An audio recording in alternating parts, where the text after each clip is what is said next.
Hmm. Mic check, mic check. Apologies for being late.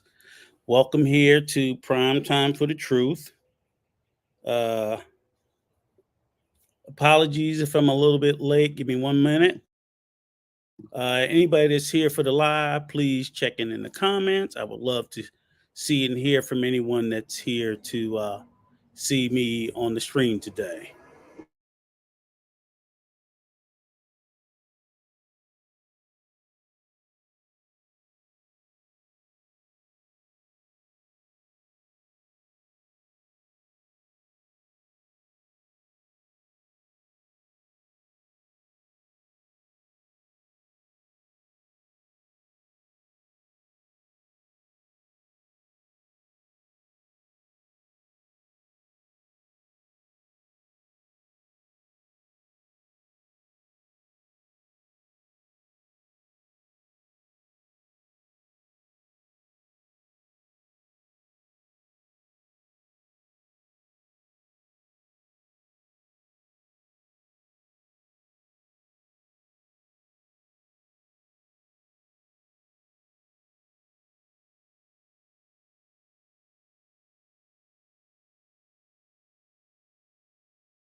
That's terrible. I was talking and just realized I had myself muted. So if anybody's in the stream and you can hear or see me, please put a one in the chat. I'd appreciate it just to let me know that if in fact I'm live or not. Let's do the fair use thing. How can I get to that? If anybody's here joining me, please put anything in the comment to let me know that I'm not driving blind again. I would definitely appreciate it. Oh, okay, there we go. All right, you guys can hear me well? All right, great. Thank you, Coach. Thank you, Quan. Again, apologies. I'm trying to drive again as well as I can. If you can hear me, just put a one in the chat. I'd appreciate it, just so I can know that I got that worked out of the way. And if you can't, I'm going to give it a minute to see if you respond with at least Quan. If you hear me, put a one in the chat. If you can't, or Coach, if you hear me, put a one in the chat. I'm hoping this is. Oh, okay, awesome. Okay, again, I'm not sure how many people we got watching. Give me a second. I'm going to. It is my intention for it to be a good, if not educated, show for today. Okay, looks like we're live.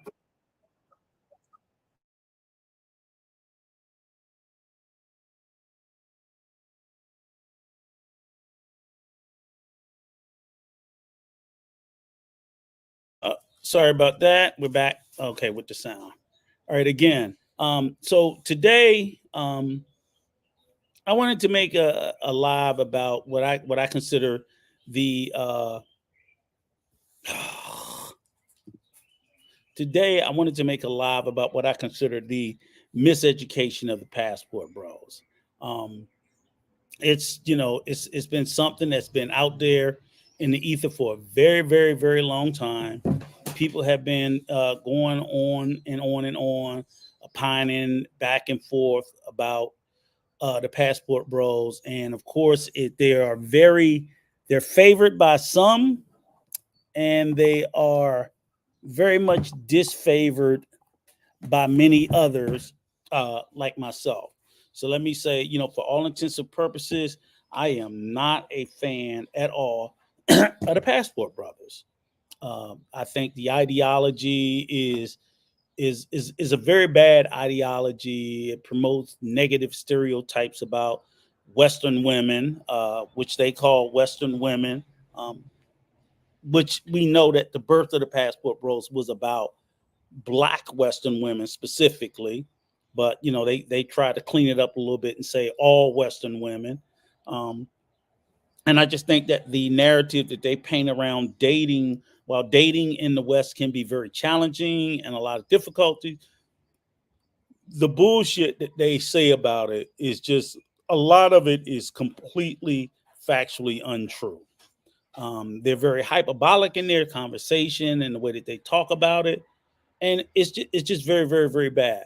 So just to briefly let me surmise to you all what my um, ideas about the Passport Brothers are. So to me, I say that the evolution of the Passport Brothers became popularized sometime around 2020 during the pandemic. That's sort of like when it sort of like came into its own.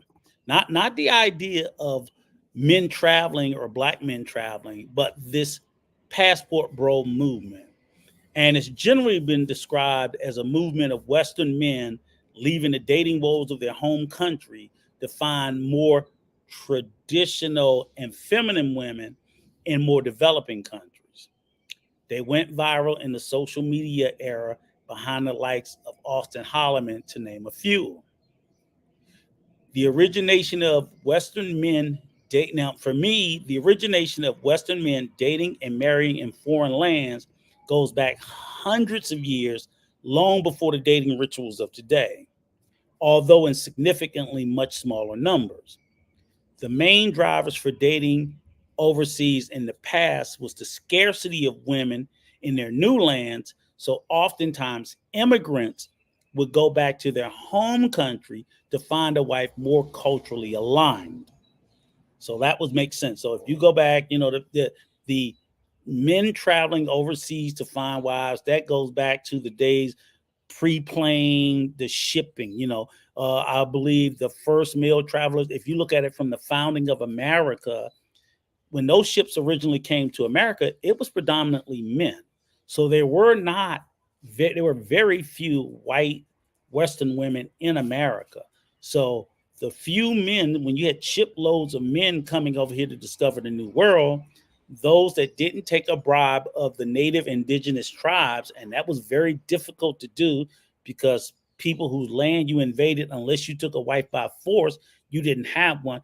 They oftentimes would go back home to where they came from to find a wife to bring back to their new lands. So this has long been going on, long before the dating woes and all that bullshit. Okay. So again, as I said, later in the years, due to colonialism and expansion of wars, many people became more widely traveled to distant lands, and intercultural unions began to appear more. And an intercultural union is a union of people from one land to another land. You can go all the way back to the tribal times where they would raid and take wives from other tribes, but these were intercultural unions that occurred, you know. So when the wars and hostilities ended between a lot of the wars, the frequency of former soldiers returning to distant lands to sometimes rekindle relationships became more common. But the one underlying commonality in all of these instances was the prevalence of marriages and family creation. You always, not 100%, but more times than not, these men were not just going back to these countries to sleep with women. They were looking for wives and someone to start a family with. So when the Passport Brothers say you that bullshit on about what they're looking for, you'll notice the absence or the very low numbers of marriages and family creation, because that's not what they're looking for. They're not looking for that. Okay. So today, with this current bastardization of male travelers, the primary driver is sex tourism, period. These travelers make a conscious effort to travel to very low income countries with a high level of income inequality, especially among the female population. They seek out areas where the poorest of the poor congregate, looking for almost any opportunity to create an income to support themselves and oftentimes their families. Typically, as the women are oftentimes unemployed or underemployed, they will seek out foreign men willing to pay them for sexual services, And so begins the first day of a never ending cycle of sexual exploitation.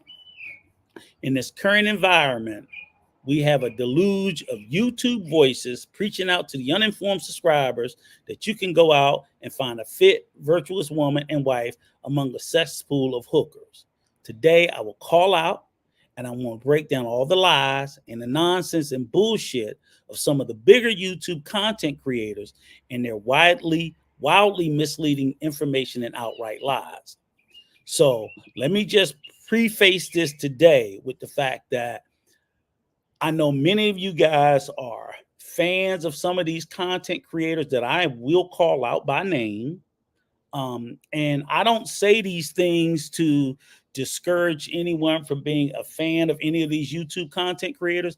I just, as an older man, I have a problem in particular with men of nearly my age or above that's putting out information that's very dangerous to the passport bros. And I think that they all feed into the miseducation of passport brothers because they got these young men out here believing all sorts of foul, ill, stupid shit. So let me level set this with one thing. Okay, we can start with the premise that the right of travel between countries is not a right. It is actually a privilege. No one has the right to leave. You have the right to leave your country, but you have no God-given right to enter into another land without permission. That's called sovereignty. You know, nations have sovereignty over their lands, over who get to immigrate, who get to come in, the movement of people, and so on and so forth. So to believe that simply because you have a blue book passport, which is simply a travel document, that's all it is.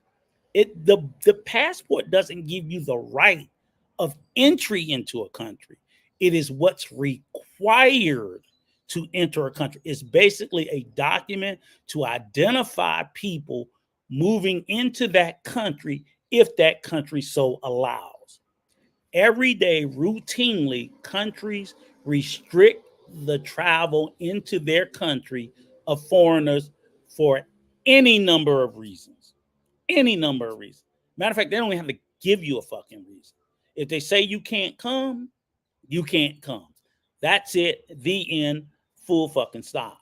So if anyone wants to tell you that you have a right to travel, you do not have a right to travel. It is a privilege.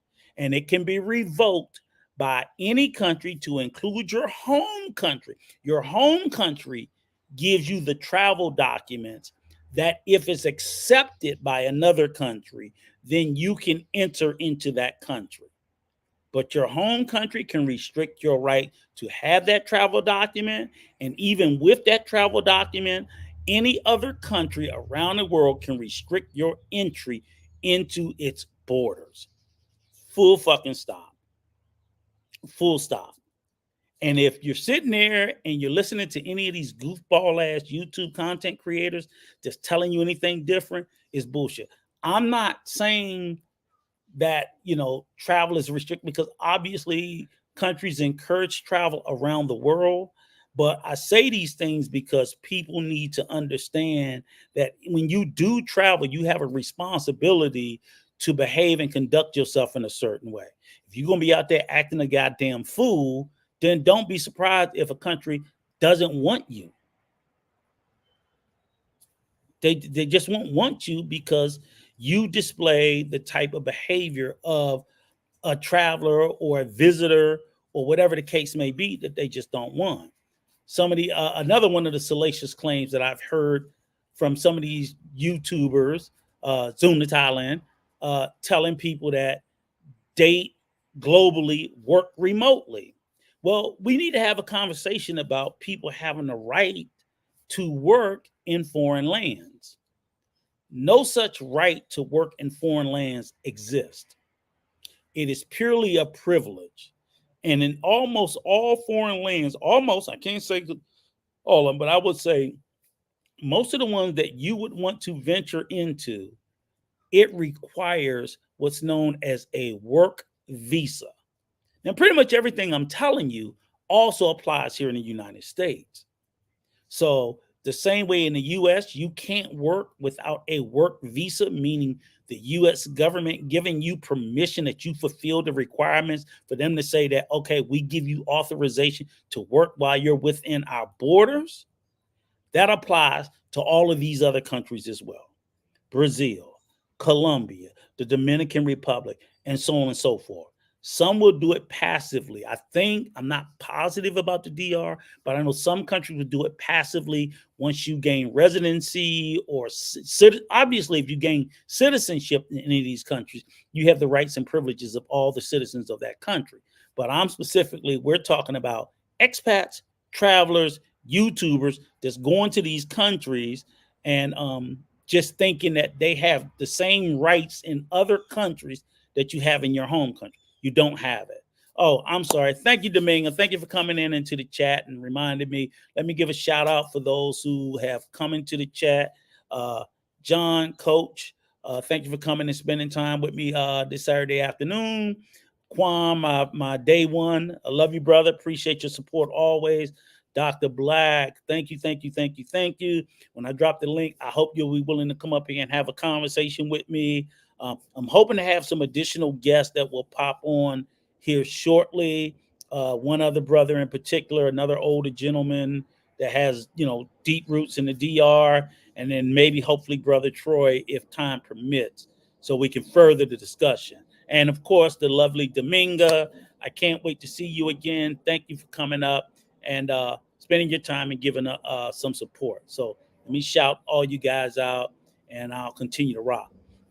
So when I say that because the right to travel and the right to work is a trope that I'm seeing being pushed out here in these YouTube spaces, and I'm afraid that it's going to get some of these young men in trouble. It's going to have them believing that they can do what they want with reckless abandon. And based on what we've seen in the travel space as of lately, it is that same sort of wrong-headed thinking. While we've seen so many of these young men get themselves in trouble in a lot of these spaces, to just as recently, young Mr. Holloman being restricted from another country in addition to the original country he was restricted from. Just recently, his former travel companion, Floyd, just had a very public kerfuffle with some sort, again, another dalliance with, people working in the sex trade, to the instance of Mr. Holloman being nearly assaulted in Colombia for filming in a sex trade space. It's just a long list of things that keep happening, and they're all reflective of young men traveling overseas, believing that they can do what it seems like whatever they want without any consequences or care. And for me, a lot of this bullshit is being fed to them by a lot of what they like to call the old heads, which I'm one of. So that's why I felt the need to speak in this space, because I think that as an older man, most of the men I'm talking about are above the age of 45, almost 50. You're too goddamn old to know better. So to be in these spaces telling these young men that they can do these things that either is wrong or you should fucking know it's wrong, I find to be reprehensible. I find it to be terrible. And you're just 90% of you just are outright fucking liars. Outright liars. You are just horrific, horrible fucking liars. And if it's one thing I can't stand, is I can't stand a motherfucking liar. I can't. And I don't accept the premise of, well, that's what they believe. I'm like, no, I haven't even visited half of these countries, and I can tell you just off the top of my head, they telling you bullshit. So whether it be a fucking Andre Love crossing borders with his lying ass, Zoom to Thailand lying ass, BMT lying ass, TaylorMade, fucking Chocolate Man, any of your favorite YouTubers which we're going to see a pattern.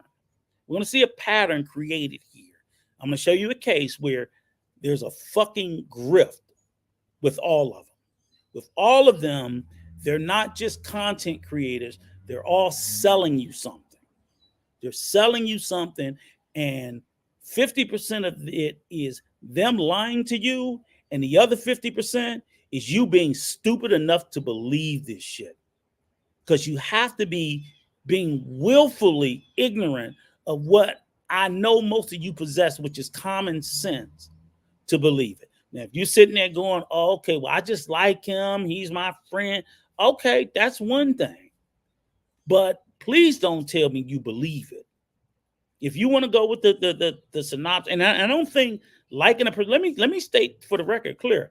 I've never met any of these men. I don't know any of these men. I ain't never hung out with them, but I'm also not compromised or beholden by none of these motherfuckers. Not near one of them. But as an older black man, wanting to see black men travel and see the world, I think I have a responsibility to make sure that they hear the truth and to call out people who are lying to them about their bullshit. They just really, really, really, really need to be called out for it.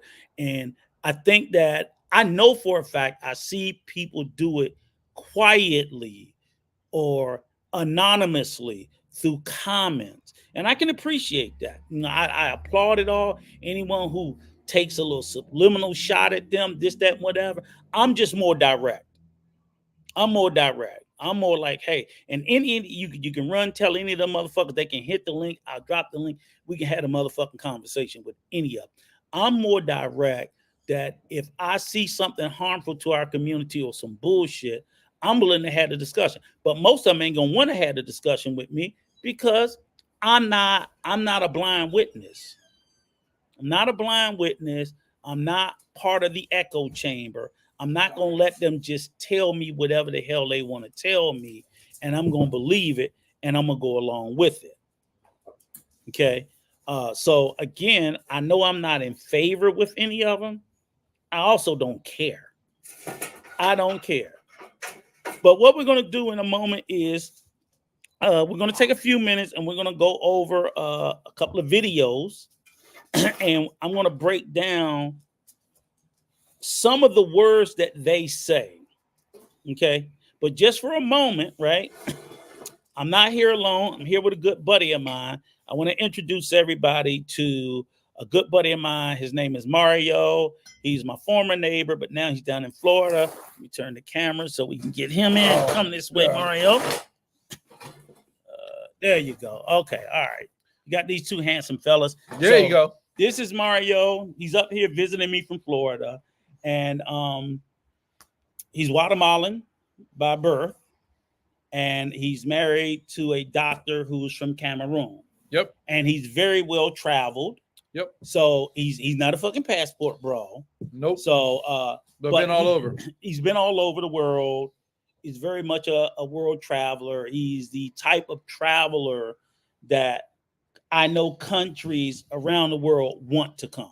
Because when he travels with him, his lovely wife, and his two lovely daughters. See, that's the type of tourist that these countries want. They don't want these passport bro, which at the end of the day, can we call them what they are? They're fucking sex tourists. That's all they are. They're just whoremonger sex tourists, which again, and I'll say it, but again, there is absolutely nothing wrong with it because in most of those countries, your home country of Guatemala, I don't think they have any restrictions on prostitution. I know El Salvador doesn't. We know the DR doesn't. However, while these countries don't have restrictions on it, they also don't want it to be widely promoted.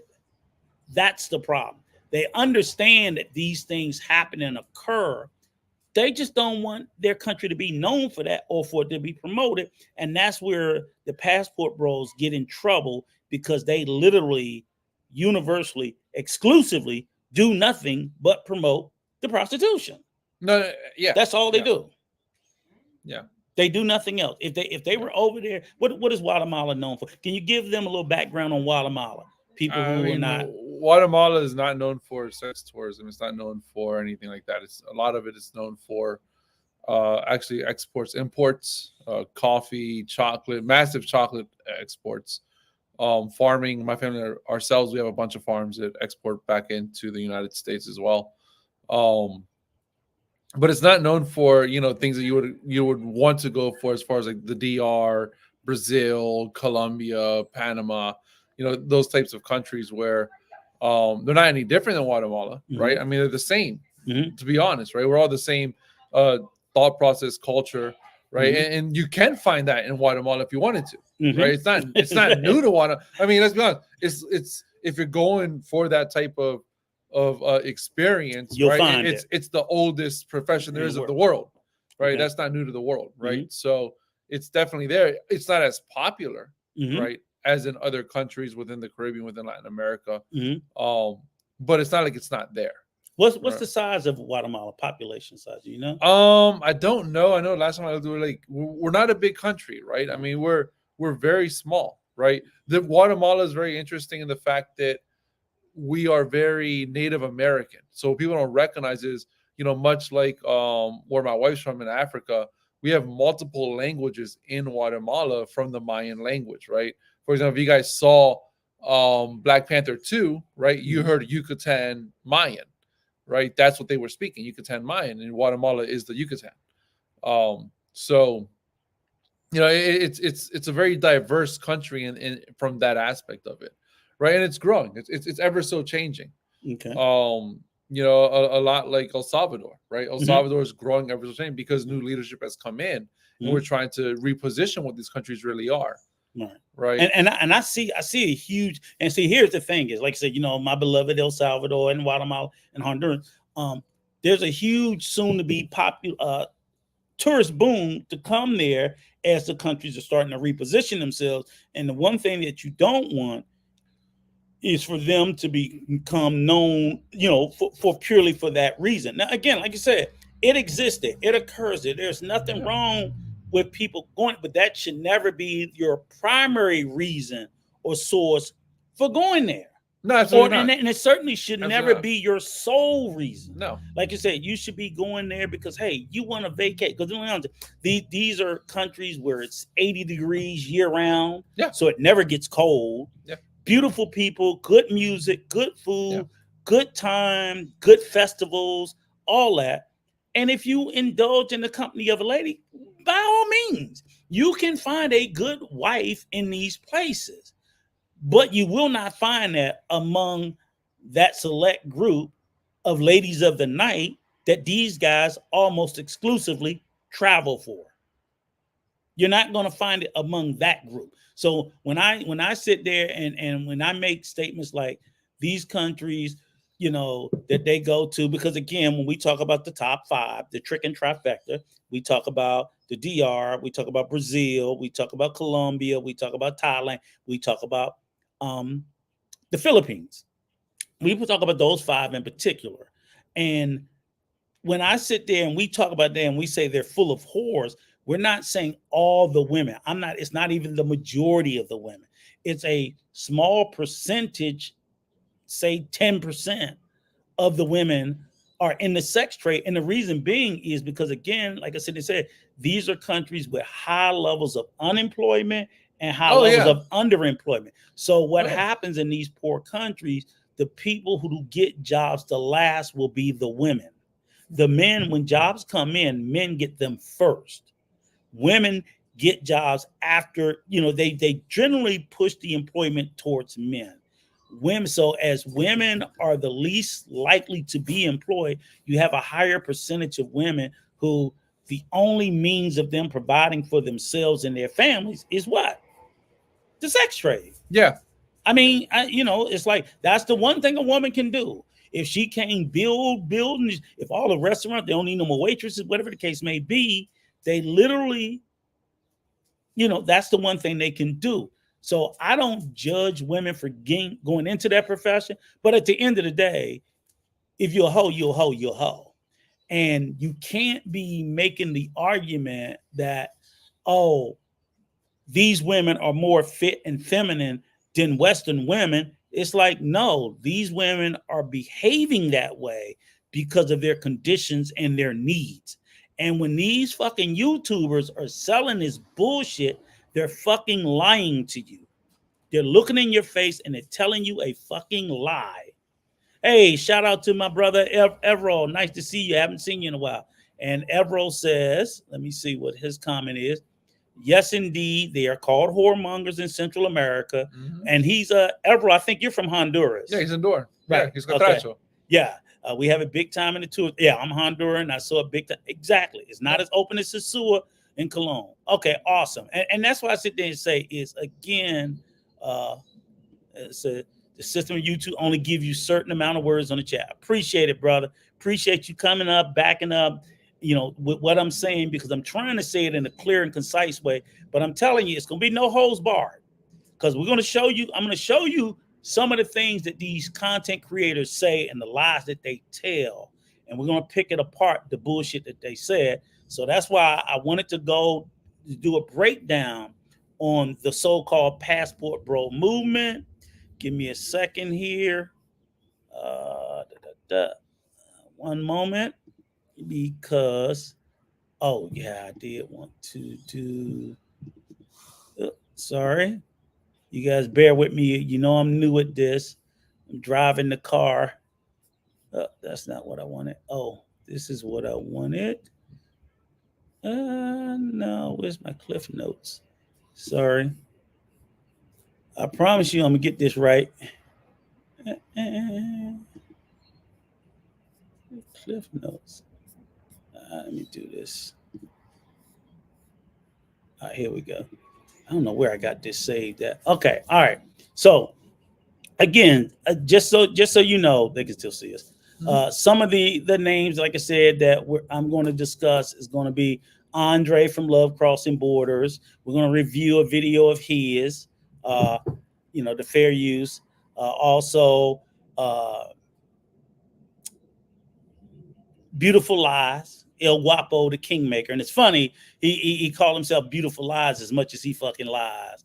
We're going to go over a couple of shorts of Austin Holloman, and I'm going to talk a little bit about Tailor Made Dreams, Chocolate Man in Thailand, Zoom to Thailand, BMT, and anybody else that I may remember. I'm just calling those out. Give me 1 second. Let me turn this light on so it's getting more dark. It will help give us a little bit of light. Yeah, there we go. So I don't want to get too dark. Yeah. And that should. Okay. I just wanted to give us a little bit of light. I'm going to go over a couple of videos. Let me pull up the first one.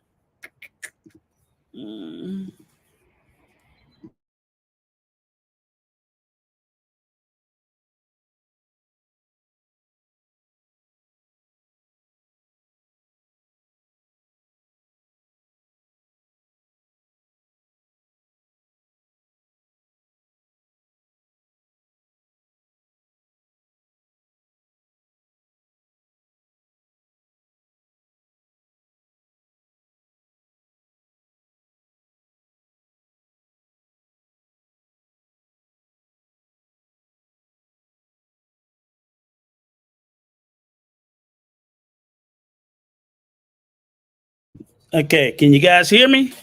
All right, so this first video I'm going to share is a video from Andre Love Crossing Borders, and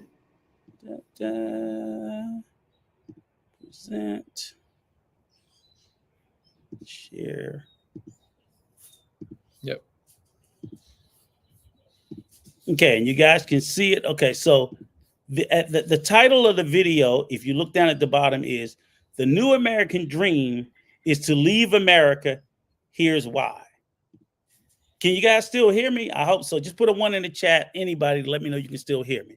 But that's the name of the stream. The New American Dream is to leave America, and here's why. So he's going to tell us why Americans are wanting to leave the U.S. And he has some pretty interesting thoughts. I made some cliff notes at where I wanted to go. And let me put up this banner, fair use, because probably going to get, there you go. There's the fair use banner. Probably going to get struck because, of course, See, here's one thing I want you guys to understand. When these content creators, oh, wait a minute. Oh, Dr. Zaba. Hey. Awesome. Hey, you know me. I'm sorry. I was a little bit late. On CP time, like always. I know. Thank you from coming and joining me. Mario, this is a good friend of mine, Dr. Zaba. This is my neighbor, Mario. You didn't hear his intro, but just to give you the shorts of it, he's Guatemalan. He's Guatemalan. His wife's from Cameroon. She's a doctor from Cameroon. And, him and his family's up here visiting us from Florida. Well, not visiting us, but he stopped over visiting today, but they're visiting from Florida.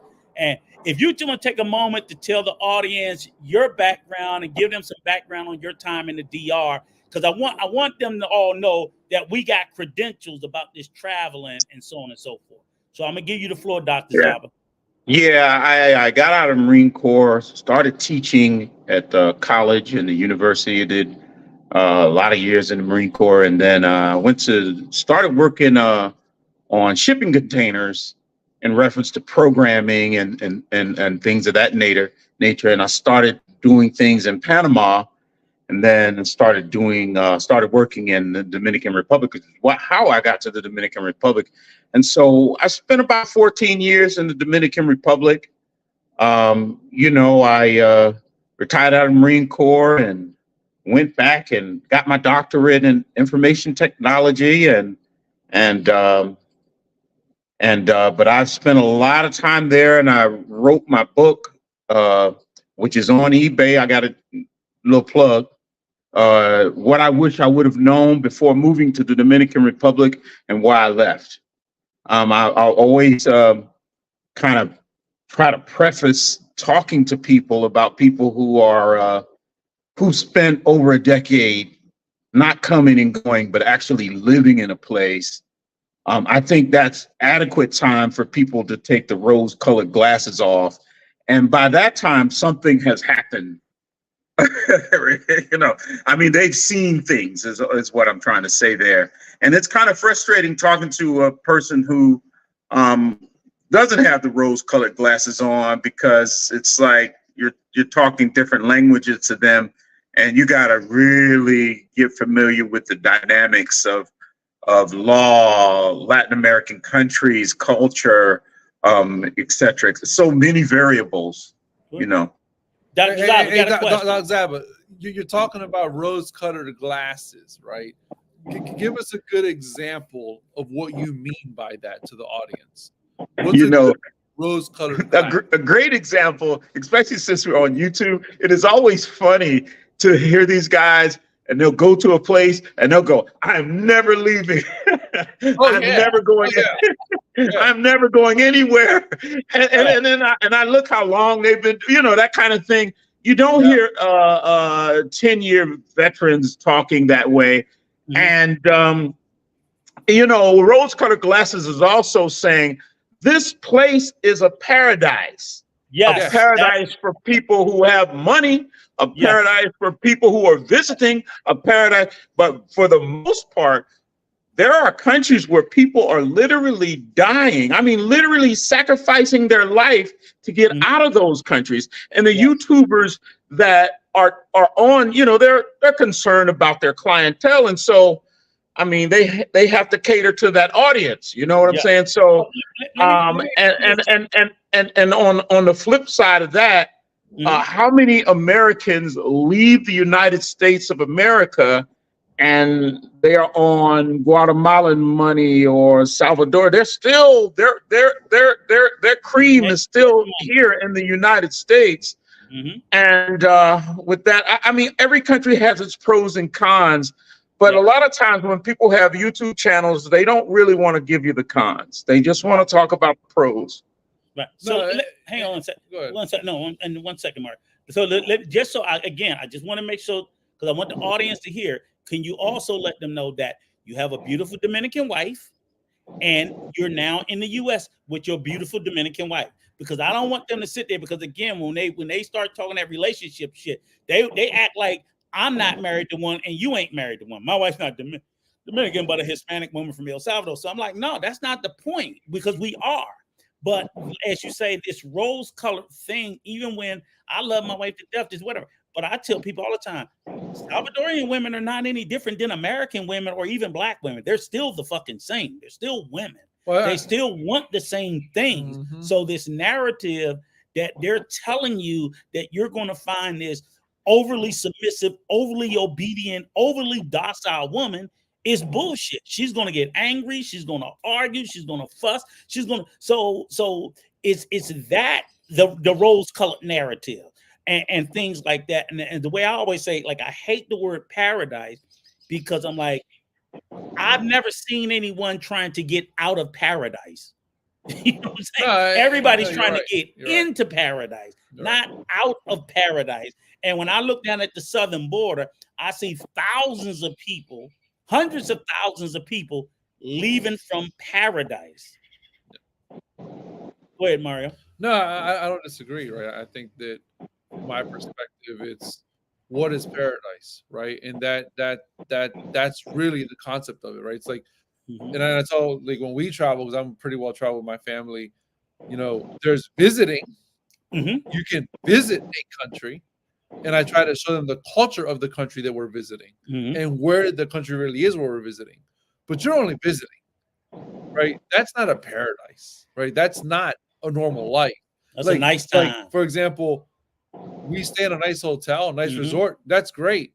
But we leave that resort and go into the actual people, because that's the reality of the country, right? Regardless of whether it's the Caribbean, whether it's Europe, whether it's, you know, Asia, it doesn't matter, right? But I think the one thing that people tend to forget when they're visiting a country as a tourist is it's not necessarily a paradise for all, right? It's paradise for the few, right? And in Latin America, like Evero, right, he can attest as well.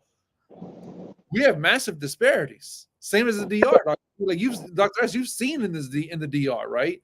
There's disparities between there's really wealthy and really poor, and there is no middle class, right? There's no paradise in that if you're part of the poor, which is the 90% of it. Right.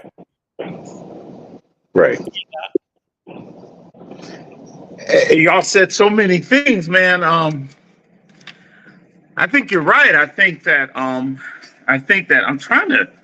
I should have put this thing. I'm trying to like look at you guys, and it's like I'm looking to the side. But yeah, I agree, man. I'm thinking, you know, to define paradise, and like I said, I don't know if I've ever seen a person with a YouTube channel that let's say talks about moving to a country or whatever, and they don't kind of get a lot of their money from the United States. Now, I don't think that being married to a Dominican, you had said something, is I mean, it's one variable that's important, but there are many variables, you know what I mean? It is one variable that's hugely important. And I think you're right. I think when we all boil down to it from an anthropological standpoint, we really are, generally women kind of are the same. You know what I'm saying? When you really get down to it, I don't think that, I think there's a correlation.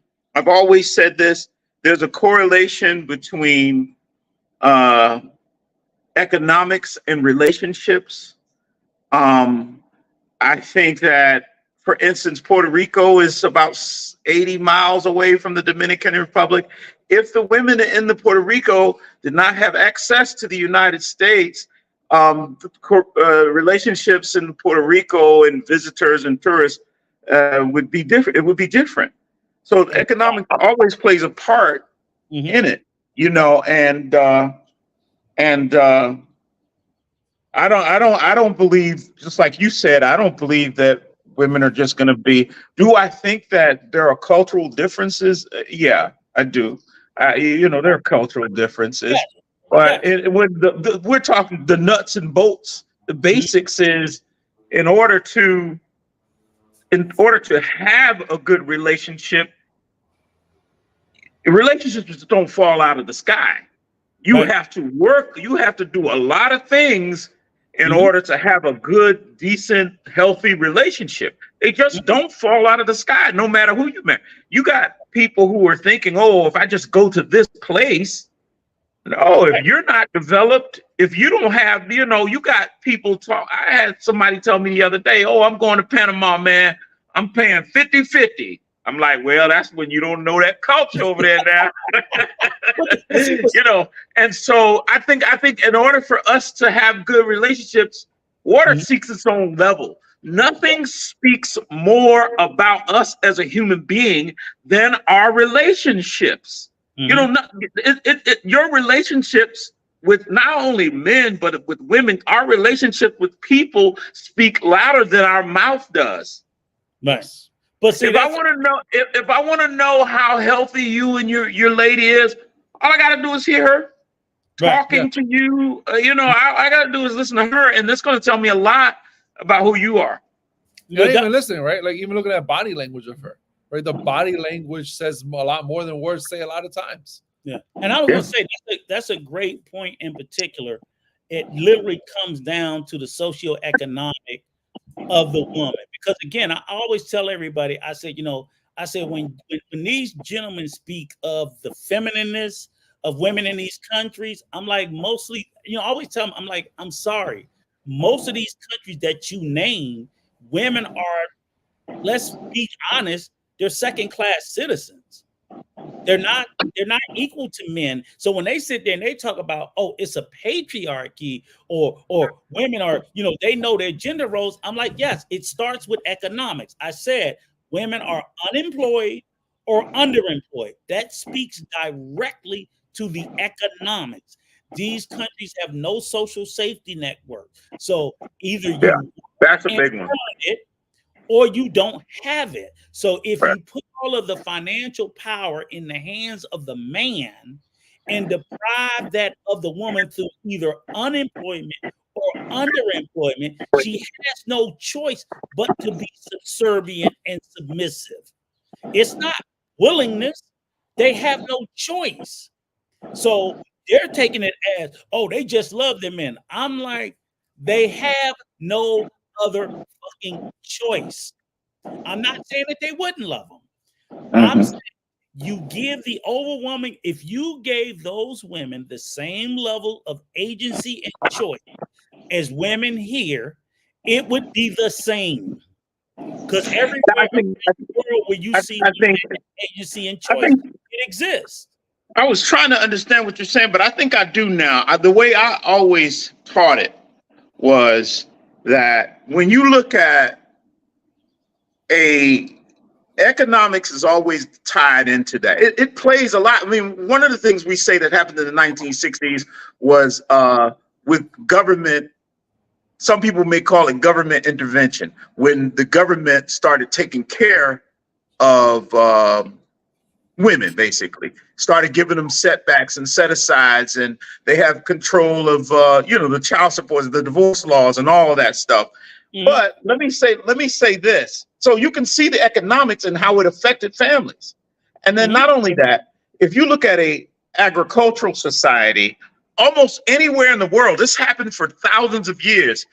Or pastoral society, people tended to stay together from a pastoral society much more. And then they came to an agricultural society, and then it moved to industrial society. Now we have a micro society whereby women can go, look, I have safety nets, I have a pension, I have Social Security, whatever, I can take care of myself. And I think there is a correlation between safety nets and femininity. Safety nets and even masculinity. I can see the correlation. If think about like this: how many homeless women would there be in America if there wasn't public housing? Agreed. That number would be enormous. It would be enormous. But it would also increase the male homelessness as well. Oh yeah, for sure. So that's what I said to say. So I absolutely agree that the social safety network, but what I always tell men is, and they in the modern day, they cry about that. I'm like, but it was men who voted for the social safety network. Why? Because when we didn't have one, we couldn't rely on men to do the right fucking thing or companies to do the right thing. So that's why you had in the past, you had the elderly with no social security dying on the side of the streets. Husbands were leaving their wives penniless and without anything. So we as a society said, look, we're tired of seeing what goes on in those countries today. So if you go to those countries we talked about, Thailand, El Salvador, Africa, all those countries, they literally have fucking women living on the street because they don't have women's shelters. They don't have a lot of housing. So they literally have, I've been in the DR and seen them damn near living in the woods, putting pieces of wood together to make a fucking house, Doc. You know what I'm saying? Because that's the reality. So in a sense, it's have anything for its citizens. right. So you're saying, just like I'm saying, there's a huge correlation between economics and cooperation. Absolutely. Yeah. Absolutely. And as it should be. But what I'm sitting there saying is this: if we simply took this economics and put these levels of economics in those countries, that level of cooperation would fucking fall off a cliff. Right? So if we economically empowered the women in those countries equal to the way it is here, they wouldn't be talking about no femininity over there no more, because those women would naturally evolve to being more of a position. I'm in a position of power and I do not have to rely on you to survive. They're in survival. A lot of them are in survival mode. I don't know. That's an interesting question. I put it that way. I'm wondering what's the economic. So if that were true, what you would be essentially saying is where women are empowered, they're usually not feminine. And I know there are countries where, like, say a country like Japan, where women are generally feminine. Yeah, but what I'm saying is I'm not saying, see, I don't argue the absence of femininity. I argue the absence of submissiveness. And submissiveness and femininity is not an equal to equal. Men are submissive to other men. Think about that. Men are submissive to men. So my thing is a lack of economics forces you in a position of being subservient and submissive. But I want to, so Ronnie, I'm going to put you, just put up Ronnie, because I think, this is something that a lot of us have heard of, right? And I'm married to an African, very educated, African, very strong, opinionated, and she don't need his ass. No, I mean, you don't. Right?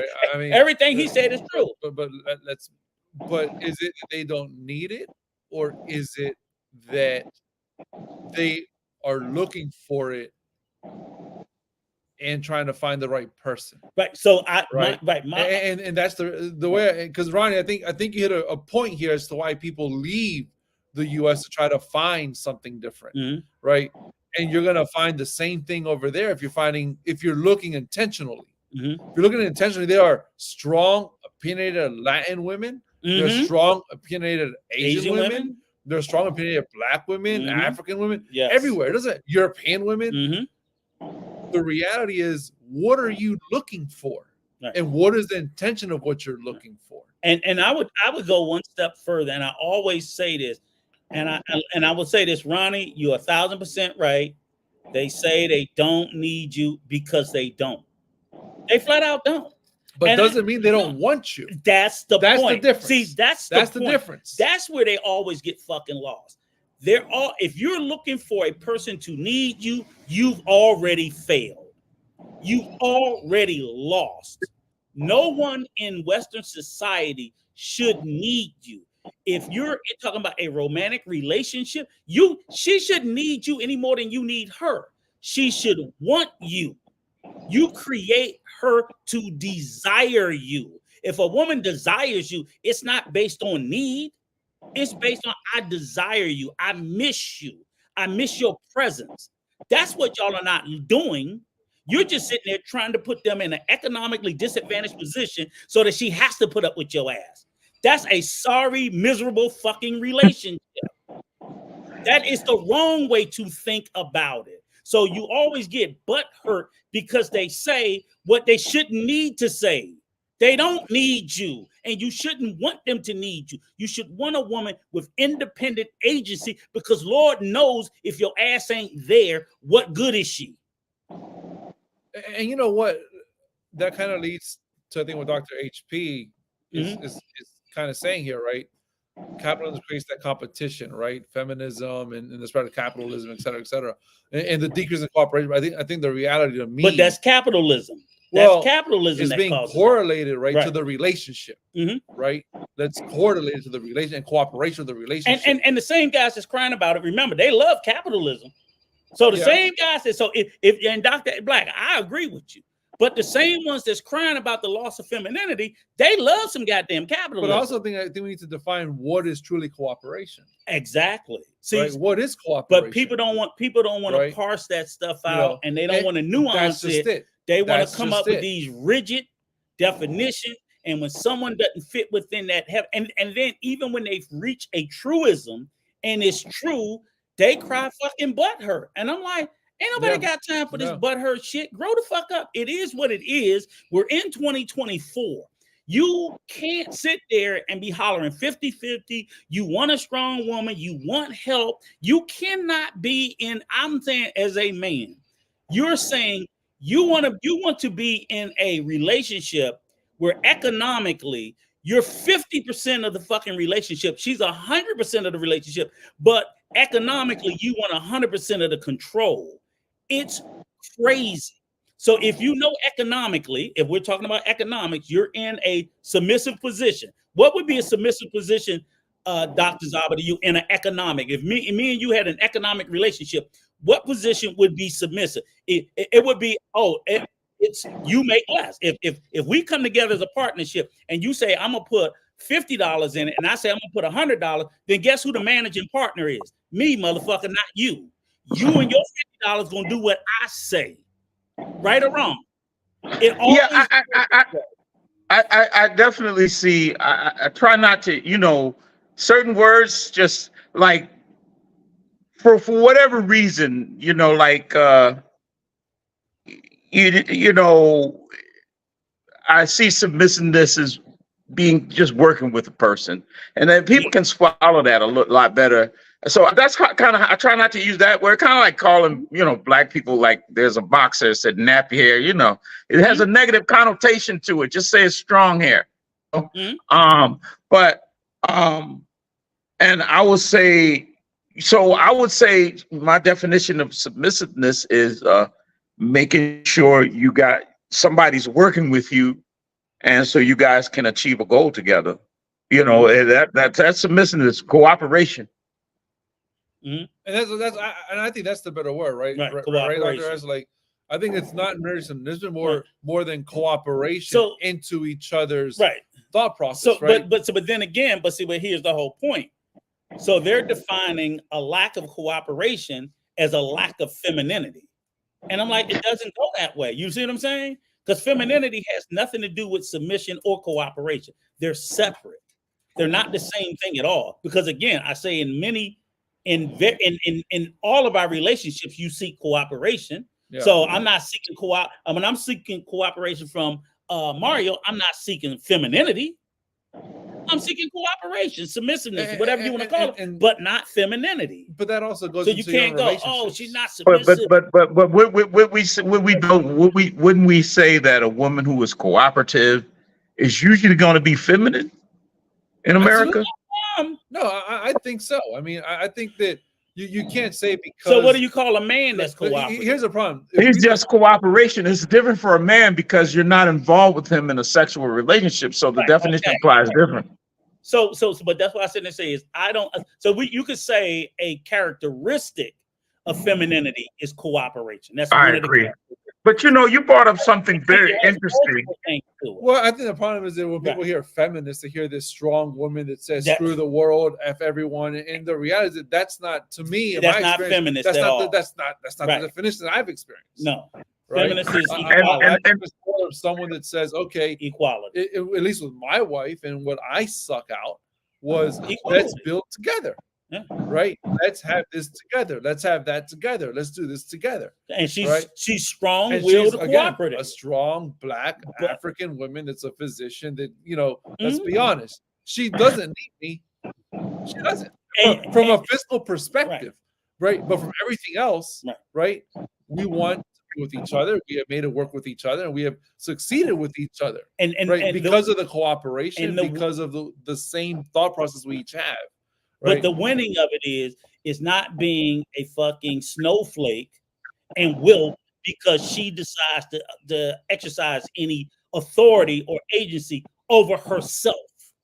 Yeah. So these guys, I'm like, you certainly can't accept a woman being smarter than you.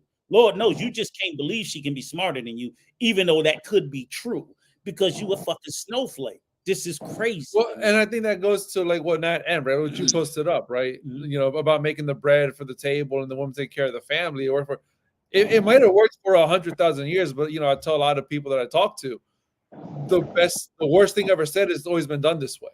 Exactly. Right. And that doesn't apply for probably 40% of the families in the Western world right now, where the man makes the shit. Probably no, that's not. Where the fuck are they still doing that at? Where and at what percentage is it that the man is the full-time breadwinner? And other than these developing countries where it's the women are unemployed or underemployed, but any other country, women work just as much and earn just as much as men. So that is just completely an idiotic thought right there. Or more, to be honest. Or more. Right? I mean, we live in an era where... But I'm like, literally, they make as much money, if not more, than their male counterpart. Well, I would love to know the numbers before I said anything about it. I have looked up numbers with African American men and African American women. And when you look up the numbers, men are making more, Black men are making more than Black women in America. When you look up the numbers, but you know, man, I know on what they call the YouTube street, people don't like to look up information, and we can look that up right on our phones. You know what I'm saying? But you know what? I wanted to mention one more thing before I go. A lot of people are talking about leaving America. A lot of men are talking about leaving America, and where can you go and make good money on some other countries? You know, their economy. I mean, it can be done if you're remote, but then you're still working within the United States. And I say people should be able to do and what they want. But I think there are too few channels and too few people talking about the dynamics of living in another country and how expensive it could be. And I mean, there are people who are talking about leaving and they can't even make it in the United States. There are men talking about leaving and they don't even have a plan, talking about they're going to be a content creator.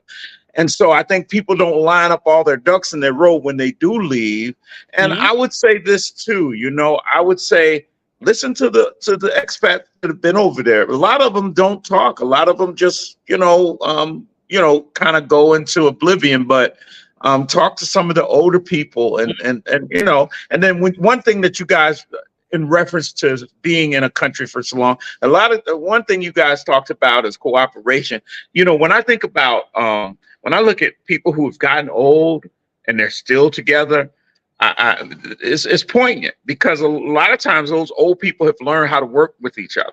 And it ain't, when you look at people, it ain't usually my way or the highway. We have to be willing, and that includes, even though a person may be the head of the home, even if you're a captain or whatever, you have to work with your troops. So we have to work with people, and I don't know why people think they don't have to do anything. In other words, I'm saying this because I got to run, but the best thing that I can do is improve myself.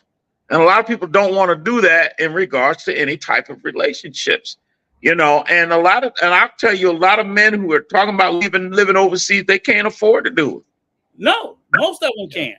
And that's the danger in the misinformation that's being put out, because again, even when you talk about being a content creator, I think a lot of these guys fail to realize that you can run afoul of the laws and rules in these countries, and you don't want to be outside. You know, for all the ways that they demonize the U.S., you don't want to be outside of America and fucking need her, and especially if you are a person of color, because they not rushing to get your ass out of nothing. So Yeah. And I think what a lot of people don't think about too is because, you know, I really wrote that book because I really wanted people to kind of say, okay, this is why I'm leaving. A lot of and I've heard, look, this is one of the biggest things about living overseas.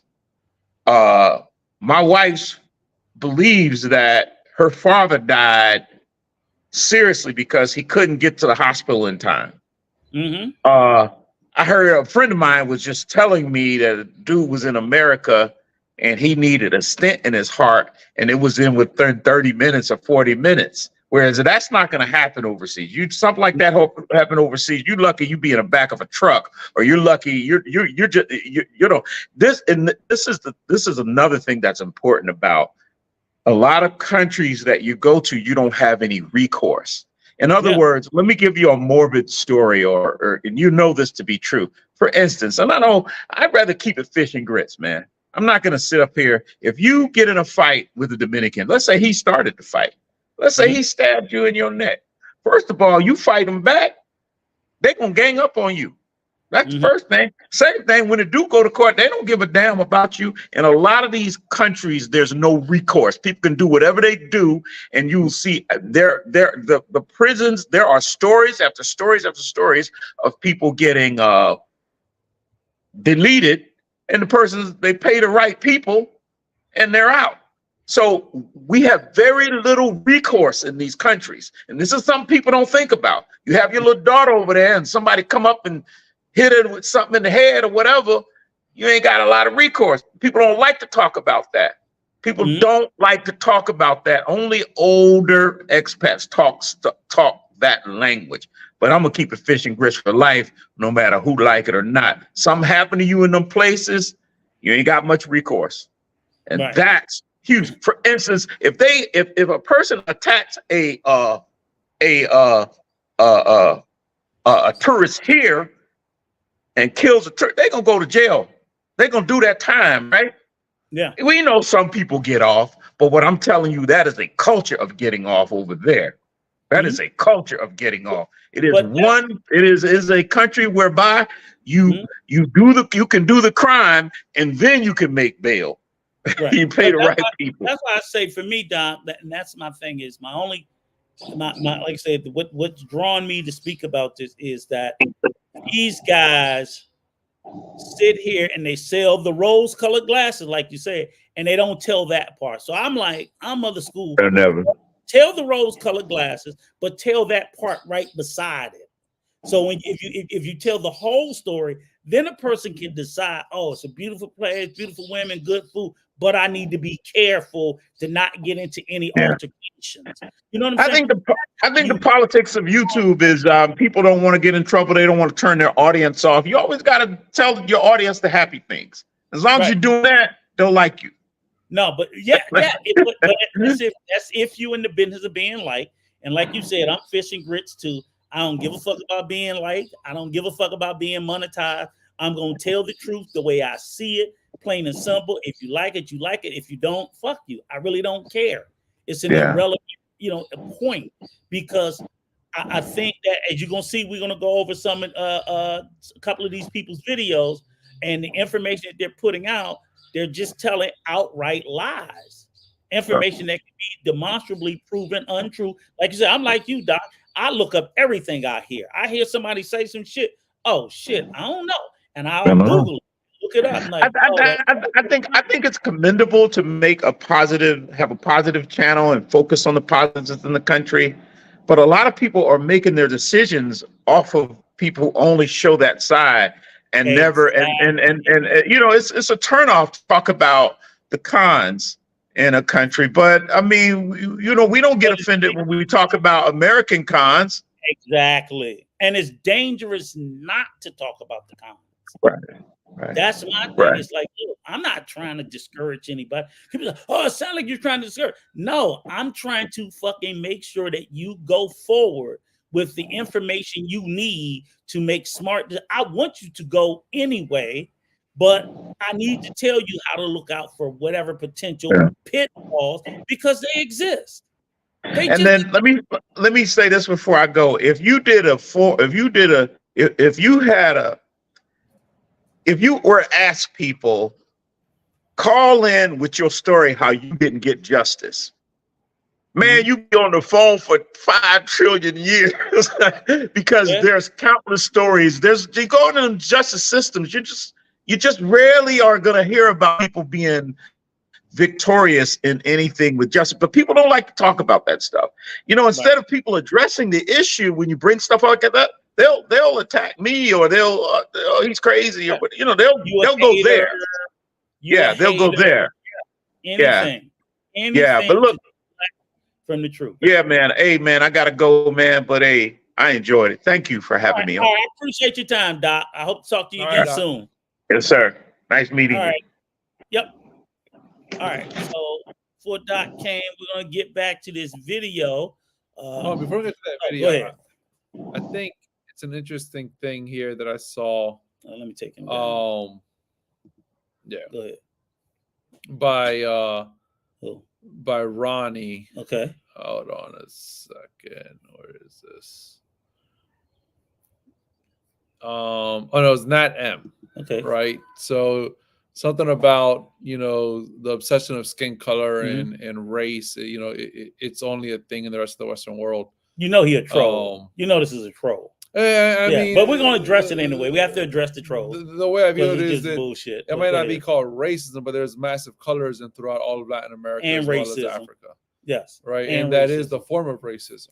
Mm-hmm. Right? And it's outright racism too. No, it is. Colorism is racism. Yeah, right. It's based on, while you might not be full white, right, you're darker than me. Yeah, right. And I think, Ronnie, it might not be called racism. I can tell you, if you go to Guatemala, as well as a lot of other Latin American countries, the darker you are, there is things that you experience that will be very similar to what you experience in the United States as a dark person. And much like the rest of the world. And what they call obsession is we have a willingness to speak about it, talk about it, and address it. And in a lot of those spaces, they much rather just ignore the problem and hope that they can pray it away. Sure. And that's just realistically, as Americans, we don't choose to look the other way in the face of injustice and bigotry and racism. And I get that shit all the time in the DR. I'm like, y'all can cry butthurt all you want. I'm going to talk about it as long as I see it. If you want me to stop talking about it, stop doing it, period. But, and I also know that a lot of them, I've even seen very dark-skinned Dominican people describe to me a racist act and say it's not racist. And I say, they don't even know what it is. Yeah, because they'll just say we're Dominican. Right. A lot of them just don't even know what it is, but it's like, it's okay. It's an exhausting battle trying to explain it to some of them. And I know some of them just don't have a willingness to learn. And, I just move on. But they're not going to make me shut up about this shit. I don't run around, raising it. No, but if I see some shit and it better not be directed towards me, you damn right I'm gonna say something about it. I don't give a damn where I'm at on any country, anywhere in the fucking world. An injustice anywhere is an injustice everywhere, and we should all speak out about it.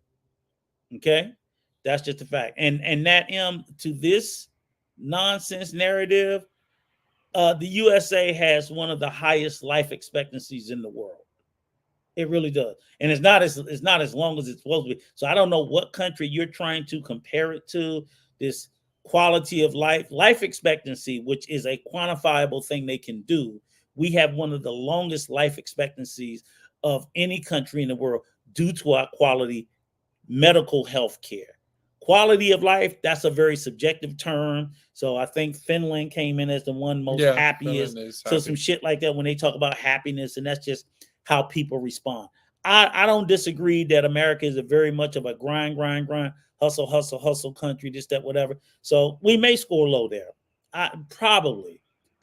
I would expect any of the Western countries to, work-life balance not to be that high because we work. But life expectancy, which is very quantifiable, no. You can miss me with that bullshit. There's a few countries in the world that can top us on life expectancy. But, you can go ahead and look it up and find out who, and I'll let you know if I agree or disagree. All right. You got anything else? No, I'm good. Okay. All right. So now what we're going to do is we're going to get back into this video.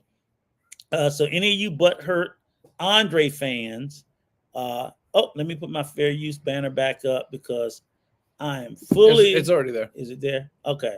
Fair use. I'm pretty sure somebody tell him, one of his little butthurt band fans, trying to copyright strike.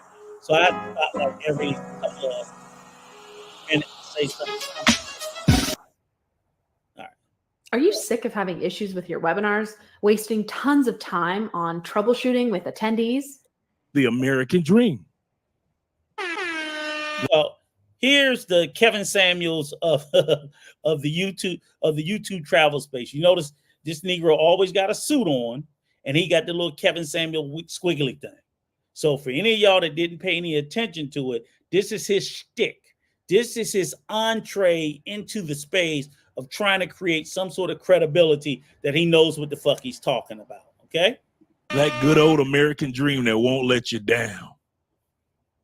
But the problem is this: we've been believing the same American dream for the last couple 100 years. The American dream, ladies and gentlemen, has changed.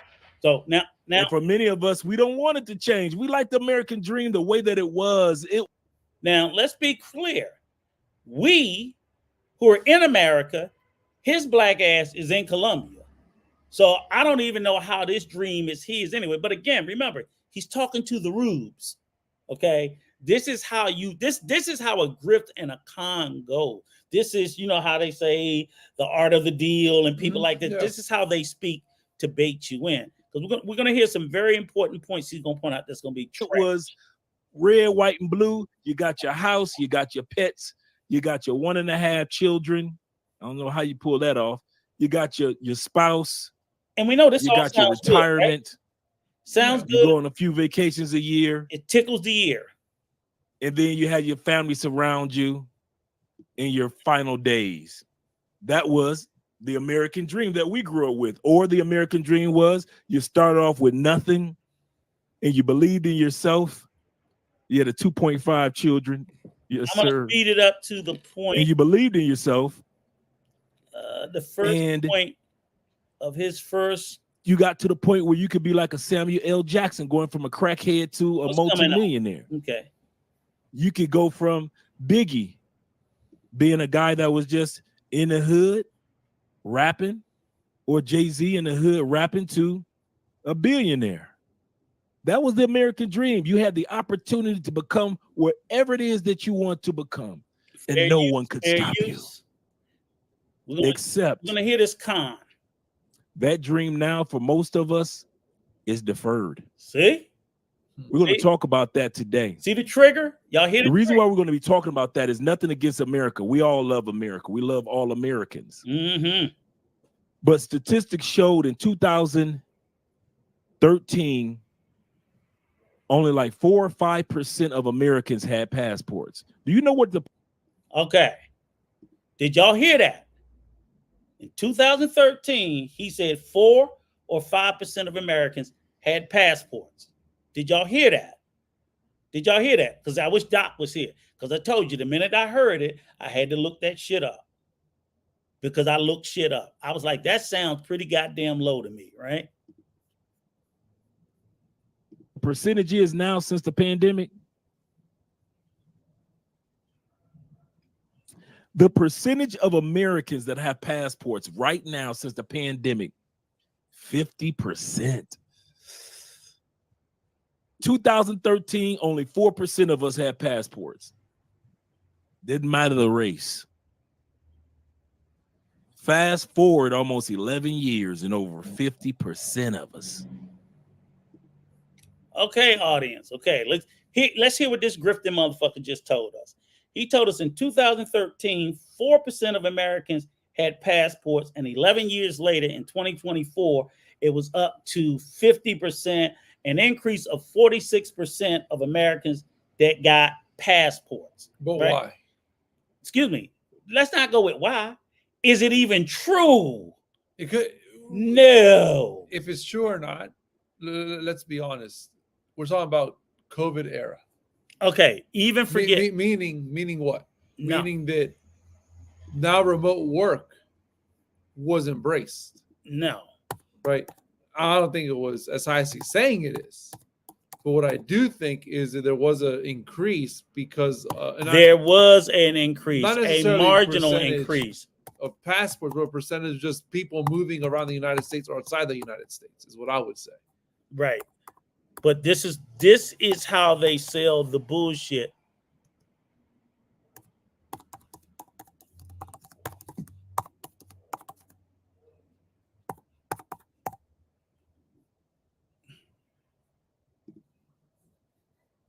Here we go. Statista here in 2013, right?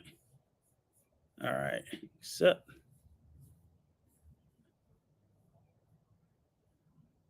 37%. Yeah, I mean, I didn't think it was 30. Okay, I didn't so- think it was as low as so- he said it was, but So there would have been a growth.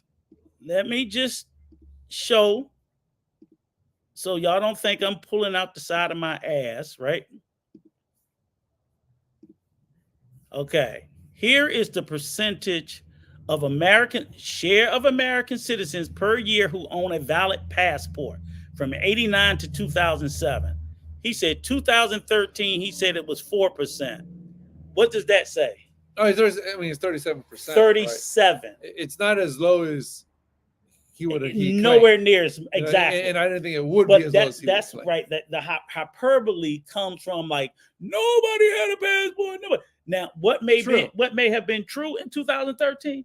That might have been of Black American men, but it wasn't of all Americans. No. Out of all Americans, no, right. absolutely not. It may have been a racial category that he may have seen where Black American men only had 4% of Black American men had a passport in 2013, but 37% of Americans. So he take that very low number here up to the overall American number to try to show this super increase in passports. Yeah, and it goes back to the selling point, right? The selling point of is there was so low, and now we grew by 100%, and now we're so high. And it's because of the passport, Yeah. bro, movement. You see the correlation? See, this is the shit they do. So let's stop and let's go back, because this is what they continuously do routinely, time and time again. 50% of us have passports Listen now. to the way- Everybody going for the run, heading for the hills. Everybody going for the heels. People are looking for that American dream, but here's the catch. It went from They come to 37, realize and it's really only like 44 right now. they can live the American dream, So I'm like, just not in America. see? I've said this before. We're going to look at a video from my man See? with a couple, Hear the language? Our Rich Journey. Black couple that moved Fair to Portugal a few years Fair ago. use. They started. Let me skip over that. And guys, let me just say this, okay? My philosophy is this. When I'm listening to a speaker, and when I discern the first objective, what I consider an objective, demonstrable, knowable lie that the speaker knew to be an untruth, and they speak it with such conviction, everything thereafter is trash to me. Because you sat there and you told me a lie that you knew was untrue, or you should have known was untrue.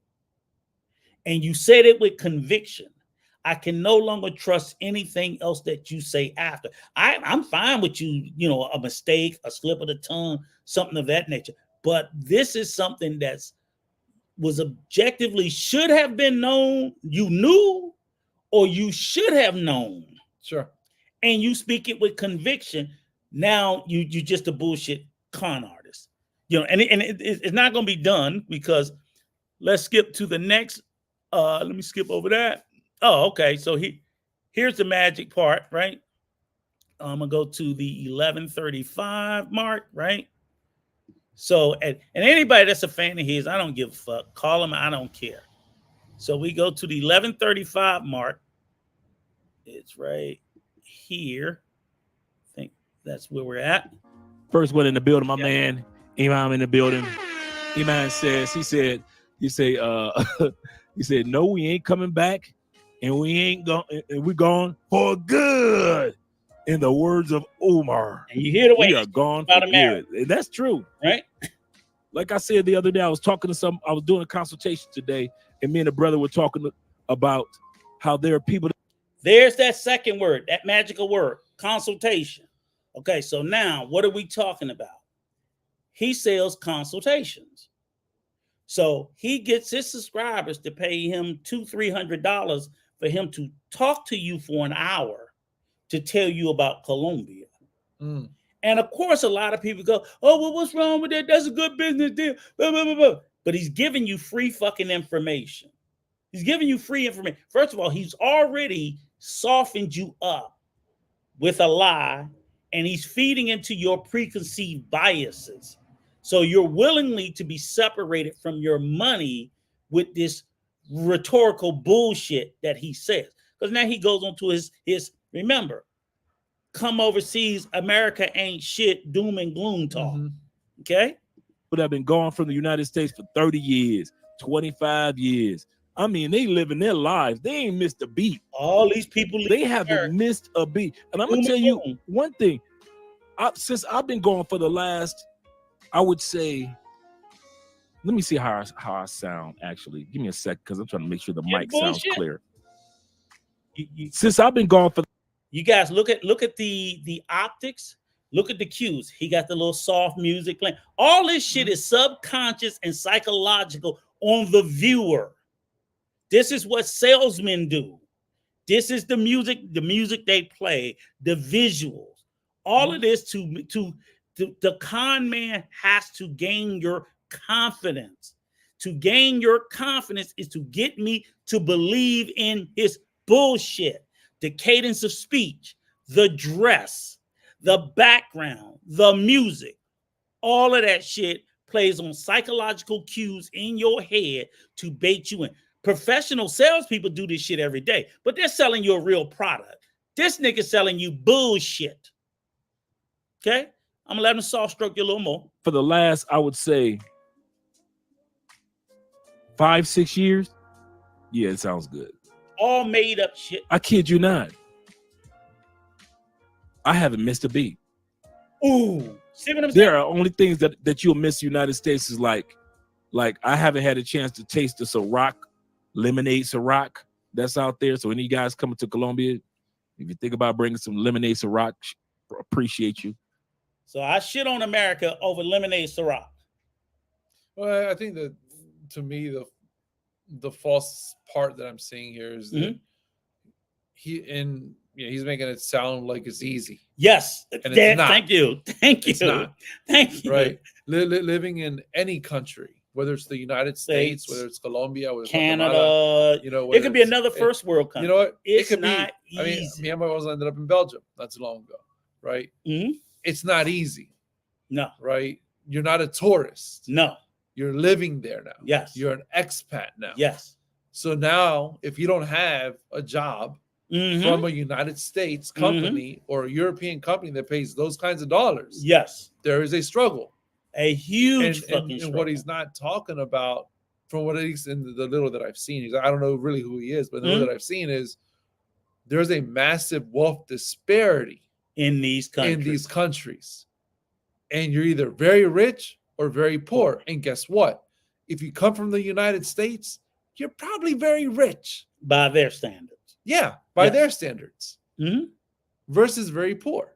Yep. And I think that, to me, that's the part that you got to think about. Like, at some point, you are going to equalize if you don't have a recurring revenue stream of whatever you're doing.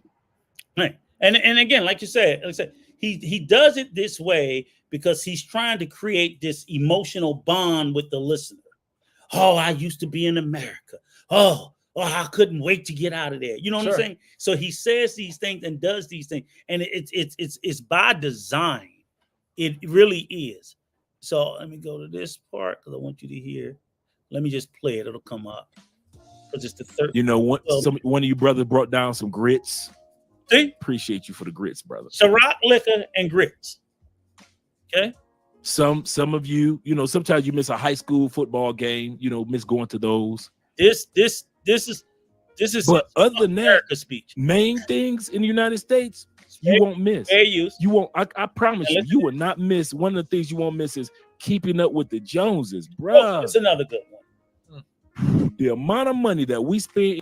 So now he about to demonize America because according to him, we have a culture of keeping up with the Joneses and being materialistic, right?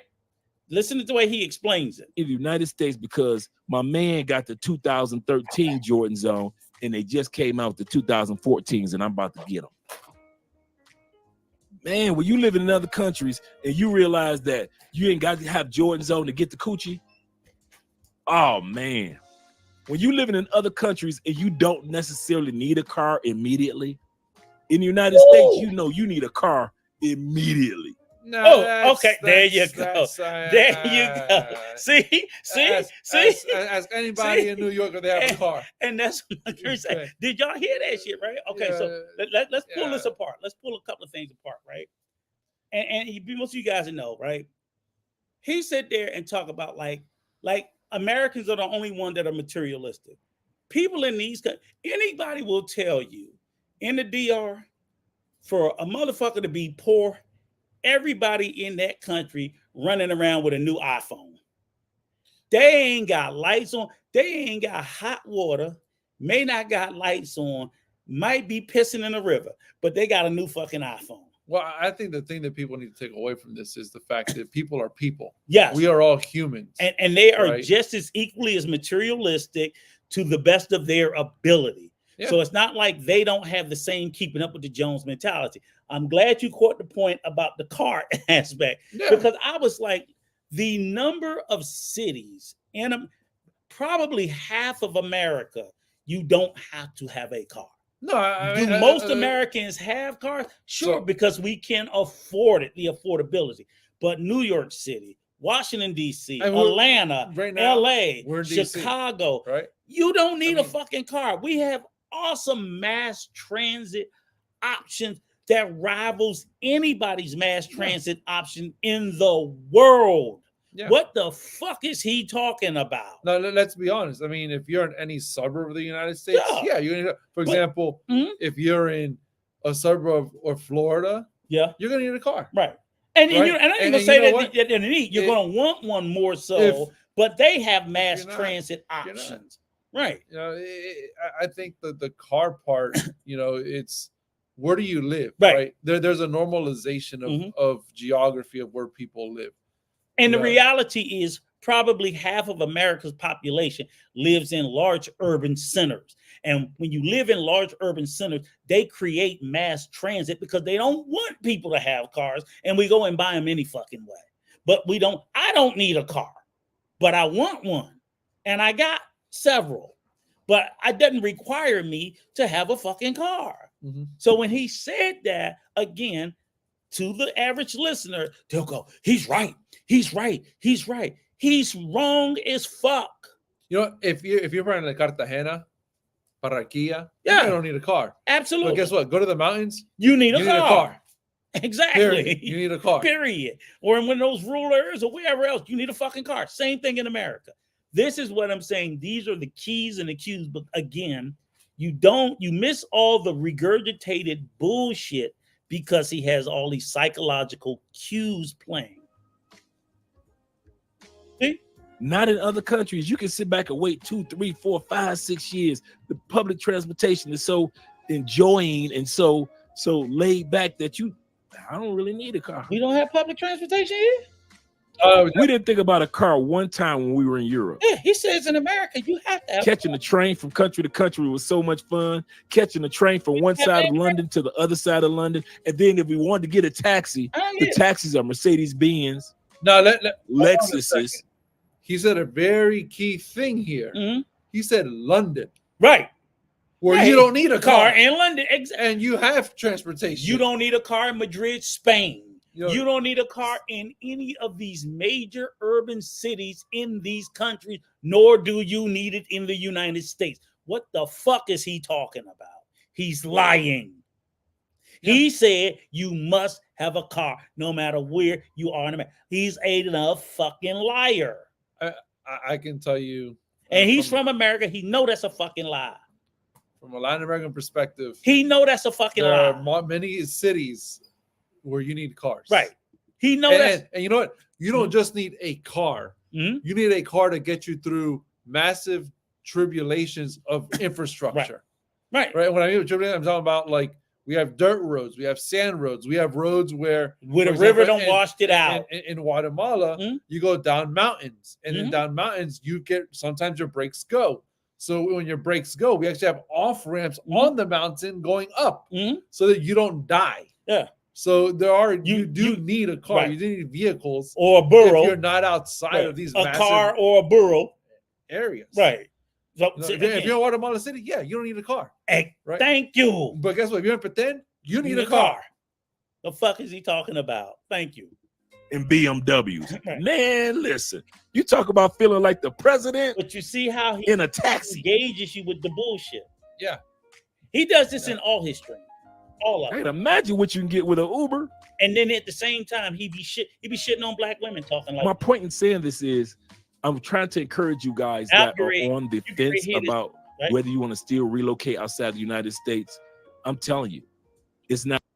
Of course you want to leave America because you have to. So you, Tyrone, who lives in America and don't have a car and ain't never had a car in your life, you have to leave America so you can come somewhere where you don't have a car. What the fuck kind of sense does that make? It goes back to the economic freedoms, right? That you Right. gain according to where you live, Yes, right? I think that's just the reality of it. but there are gains and losses to everything. Absolutely. Okay, so let's It's hear a not little bit something more. for something. Right, let's hear a little bit more. Not a coincidence that 50% of all Americans have passports, and it's not a coincidence that they're letting in millions upon millions of immigrants through the borders. Did you hear what he said? Yeah, I did. Did you hear what he said? Millions and millions of immigrants across the border. That they're letting in? Yeah. Millions. Yeah. Not thousands, millions. Yeah. With an M. Yeah. Millions upon millions. Where does that sound like? Where do you hear shit like that on? Can't say it, but you know what it is. It begins with an F and ends with a news. Yeah. This is what you hear. This is what you hear. No, I think one And thing that you I want to get take so into offended. account for though What? when he's talking about this What? is where are these immigrants from? Where he telling you to go. Exactly. We So paradise. if it's as good as it was, why are do we millions leave? and millions of them here? I leave. Because one, he's just a fucking liar. Fair use with your It's line. not a coincidence. You're leaving, It's not and they're replacing you. It's because it's not true. Shout out to my man Darth in the building. He said, I'm on my way to Tanzania. Shout out to you, brother.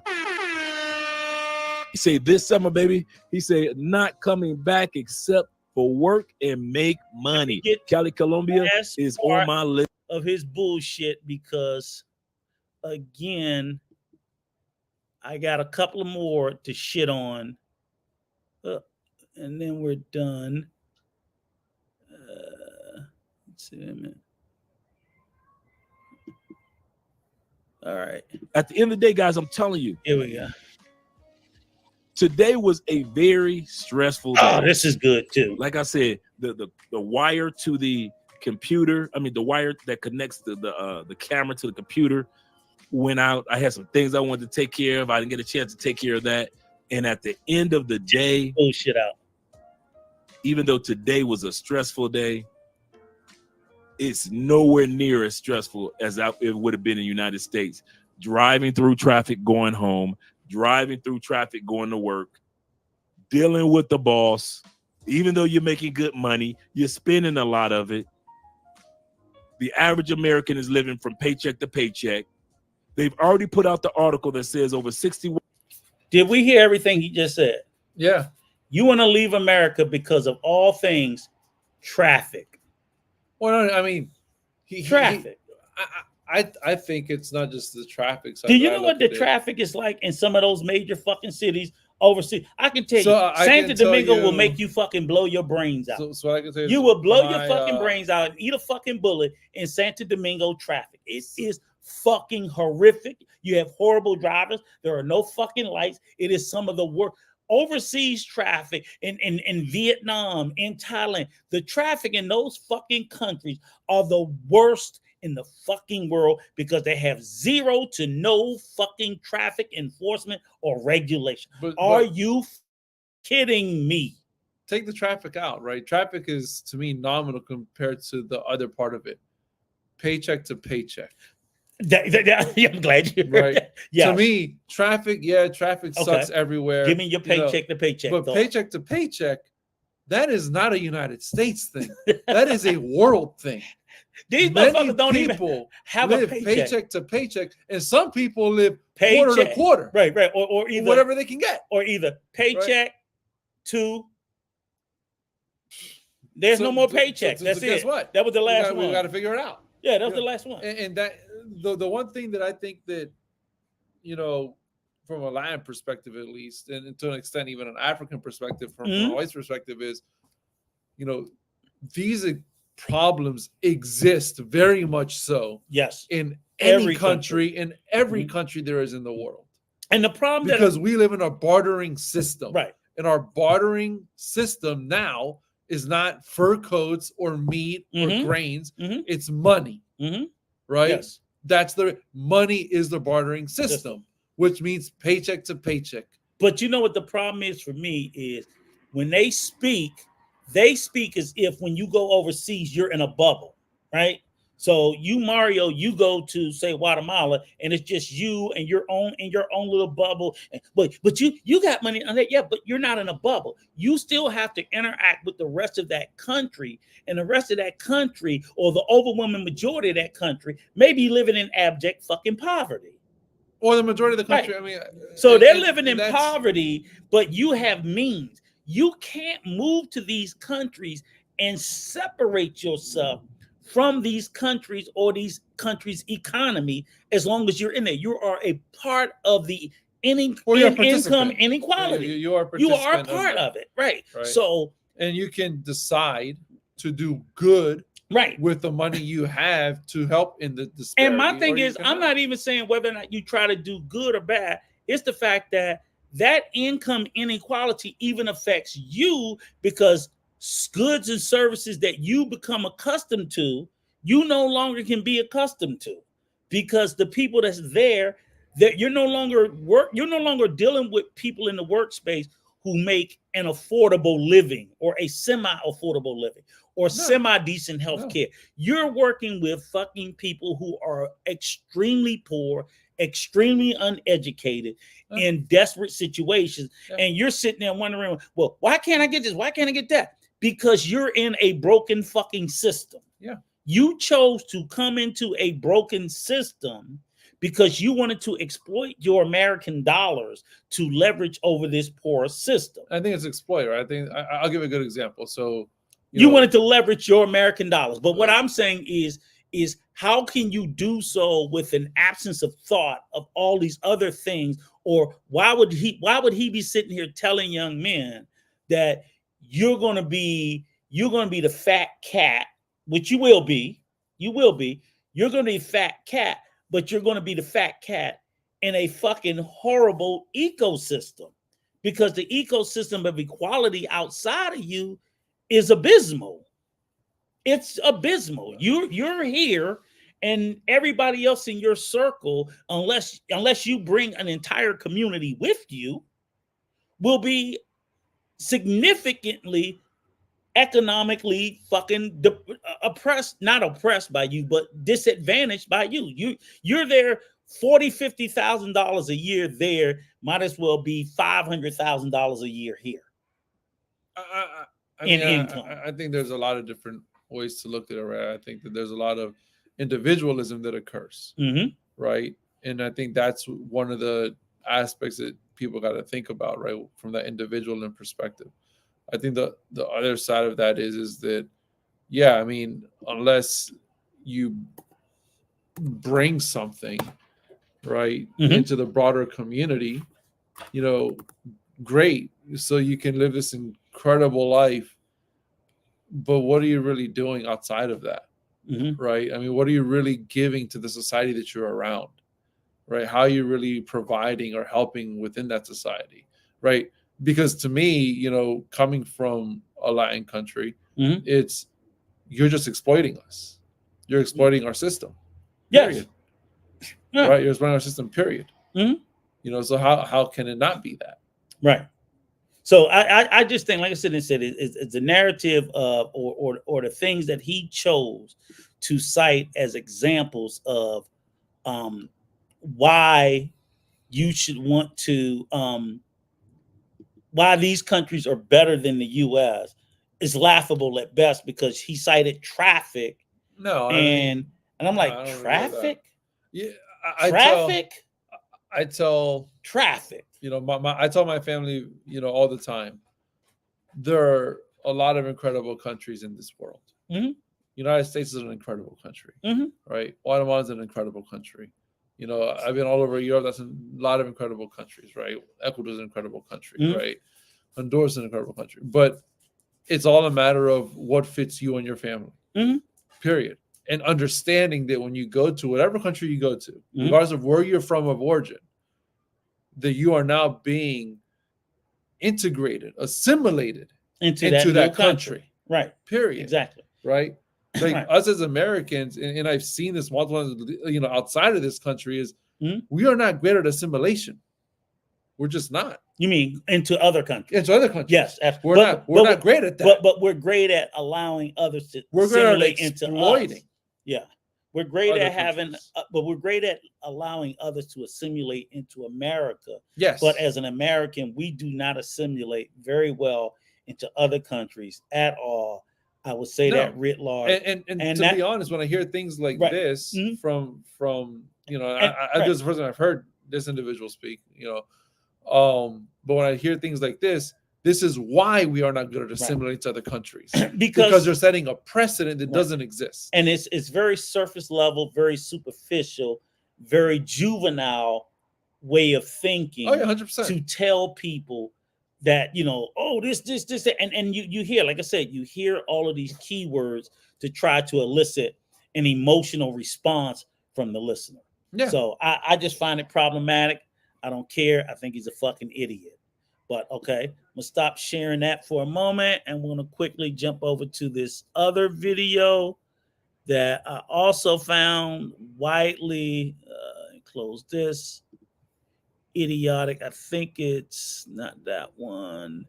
Yes, this one. All right, here's the moron of today, number 2.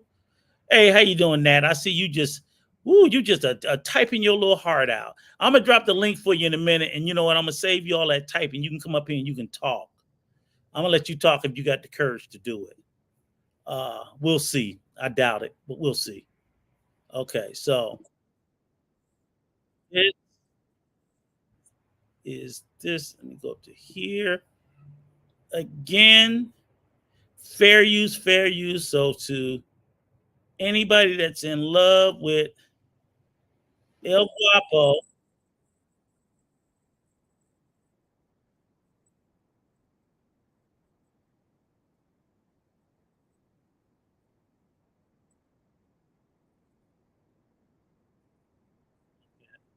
so we'll go straight to his first point.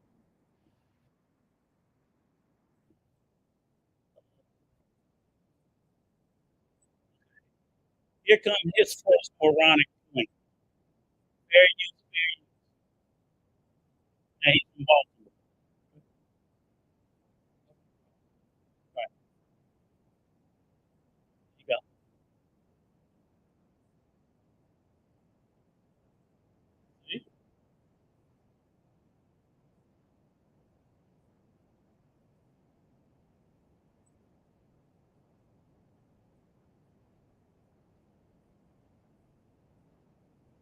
Okay, so I just wanted to stop at that point because you see, he opened the conversation with how women in America are so bad, they believe bad things.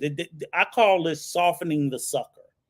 So what he do is he speaks to he knows the audience of the woman he's on. He knows his audience. So he's speaking to their preconceived biases. We all know that there's this space called red pill Raze, where basically these young men are full of misogyny and they feel like they don't get the women that they think they deserve or that they want. So they start hating women because they don't get the cute girl and the cute girl don't want them. And they call them a lame and an incel and a nerd. And I say mostly because that's what you motherfuckers are.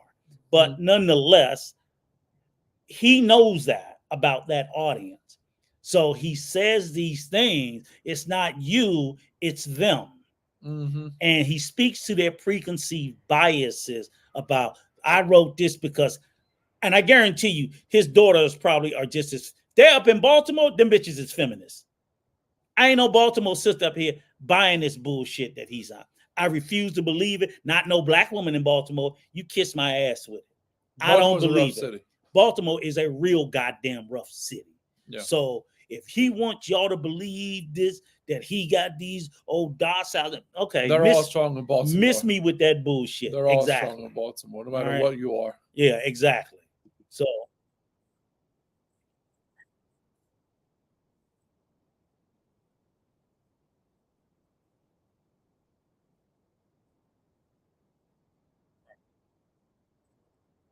you see that. Let me go to this next.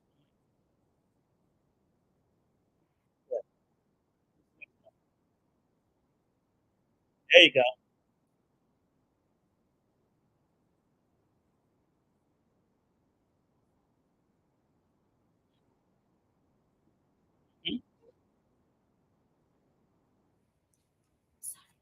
Can you grab us the ice cream, please? Oh, next door. Okay, yeah, I'll be here. Thank you. So again, this is the part where crap.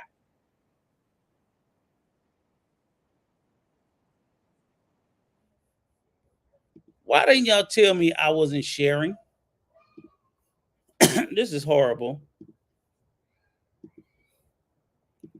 Y'all let me be an idiot and didn't let me know I wasn't sharing. All right. Well, that's good. And they are no longer allowed to be associated with us. I'd rather have a smaller, stronger group than to let everybody in. Okay. We're still here and we're strong. Shout. Okay. So y'all hear where and let me do this. Let me post the link, drop the link. Nope. So if anybody wants to come up, I'm gonna drop the link. So if anybody want to come up, you can hit the link. I wanted to say that in this particular point, he tried to make it a point like now all of a sudden he's gatekeeping the Passport Bro movement, but we know that that's bullshit because if in fact he was, the spate of incidents that have been occurring all throughout the Passport Bro movement wouldn't have been occurring. We know that it's been a complete mess from Austin being pressed in Colombia, Cartagena, where he was about to get whipped up on, to the incident just a couple of days ago with Floyd sitting there trying to get over on the Colombian girl after he fucked her and not wanting to pay. So all of this so-called gatekeeping that he did to keep the negatives out, then he didn't do a pretty good job, you know. So with that being said, I just think, you know, he's full of shit talking about he's keeping the bad people out, and if he's the leader of the group, he's a horrible fucking leader. Shout out to the Passport Bros. Yeah, shout out. Okay. What are your thoughts about the Passport Bro movement, and does the term Passport Bro include men from all races or just black men? Good question, man. You got good questions. Okay, so Passport Bros, when it started out, it is It was for black men, but you have to realize white men in America have been doing this for 30, 40 years before we even got it started. So we'll call them like the Passport Joes. But they're incorporated with us. You know, we're all, there's one of my favorite YouTubers is a guy named The Lead Attorney. He says there's only one race, and that's the human race, you know, and we all are going to be stronger together than we ever would be apart. So okay, at the beginning of the live stream, I explained what the evolution of the Passport Bros is not a 30, 40-year movement. It's this new stupid shit that started in 2020 in the midst of the pandemic. Prior to that, you had no such fucking thing as Passport Bros. You had black men and white men that would have been traveling all over the world for hundreds of years. So this narrative that, oh, it started with the military. No, when the military men were traveling overseas, they were traveling overseas for families and wives, and they were not fucking Passport Bros. They tried to cling to an honorable group of men to cover up the dishonorable group of men that's among their midst. So it's just utter bullshit. The way that they try to discuss it, it's just flat out not true. I think that the Passport Bros is for all Western men that are looking for things that are better. And it's not just women, you know, better lifestyle, better environment, better food, better cost of living. And you got to step outside of the US to find that. Okay, that's a great answer. Why did you pick the Philippines, and what is the most? Hey, Nat, the link right there, you can hit the link. Let me put it one more time for you. Don't sit down there in the chat and be scared. Don't sit in the chat and be scared. You can hit the link. You can hit the link. I mean, you doing all that typing. I'm trying to save you some typing because I'm not even going, this little weak ass trolling that you're doing ain't working. And they were not the original Passport Bros, were not vets since Vietnam. That's just stupid. That's just stupid. And nah, I don't have a passport, okay? So we continue on. Most surprising thing about the Philippines you have learned since being here? Okay. So why did I pick the Philippines? This is the fourth Asian country I've been to. Right, I've been to China, I've been to Japan, I've been to Thailand, and this time coming here. So I've had a partnership with a company here called Christian Filipina. Oh, yeah? Shout out to Christian Filipina. In your This is the reason why I've canceled my doorbell camera subscription. This brand new observation, what are some differences when it comes to dating a Filipina compared to a Western girl? Dating a Filipina? So compared to a Western girl? Yeah, so I haven't had the pleasure of dating a Filipina, being a married man, but I know women very well. Okay. Very well. I've dated all over the world. It's night and day. Okay. It's night and day. Like, and I'm trying to be nice and tactful about it, but maybe I should just say. Hang on. Let me see. Make sure you're in the screen. Okay. All right. Now I'm going to back this up a little bit, Mario, because I want you to hear what he said with the differences between dating. Okay. And he says it's night and day. In your observation, what are some differences when it comes to dating a Filipina compared to a Western girl? Dating a Filipina? So compared to a Western girl? Yeah, so I haven't had the pleasure of dating a Filipina, being a married man, but I know women very well. Okay. Very well. I've dated all over the world. It's night and day. It's night and day. Like, and I'm trying to be nice and tactful about it, but maybe I should just say it. You know, you all love, enjoy, and embrace being feminine and being women. Yeah. You know what I mean? And you look for that masculine energy to balance you out. You're so gracious and accommodating here, and beautiful. Let's just call it what it is. These women are 4 out of 5 women that I see here. I'm like, man, I would definitely take her on a date. 4 out of 5. That's crazy. And your boy El Guapo, I have very high standards. My wife's name is literally the Pretty. Yeah, I saw your video. Oh my God, you have a. Have you ever been in a country where like 90% of the women you would date? No. Okay. I you know, so I'm saying is, so that's the hyperbole. You know, that's to tell you that you can't get a bad one here. They're all perfect. They're all feminine. You know, if you got to listen to those key words that they say to fuck with the psychological, to convince the fucking subscribers and the listeners to fall for the bullshit. He's just sitting there lying. He's sitting there lying. This is what they do. This is how they are convincing and indoctrinating young men to buy into this bullshit. And that's why they're going to end up having a bunch of lonely motherfuckers overseas. Them same incels in America going overseas, going to be incels. This is why they're just whoremongers and nothing more. All the women are pretty, aren't they? Beautiful Filipina. She's Spanish, right? My wife is Yeah. Colombian. A Colombian, but Yeah. they speak Spanish. Yes, they speak Spanish. Yeah. Okay. Yeah. All right. Yeah, but she's fluent in English. She's Ah. highly educated. She's made good money before she and I met, and I had her stop working to take care of our son. But here's one thing I noticed about Filipinas versus the rest of the world. Now, let's remember, this is his first time being in the Philippines. I didn't know that. Yeah. So Okay. he's come to that conclusion, all of that, One trip. off of a singular trip to the Philippines. A married trip. Exactly. And he's never in his life been to the Philippines. Okay. He's never in his motherfucking life been to the Philippines. This is this one time, and he makes such a strong statement about how they are so much better. And he ain't dating none, but his observation off of this one fucking trip.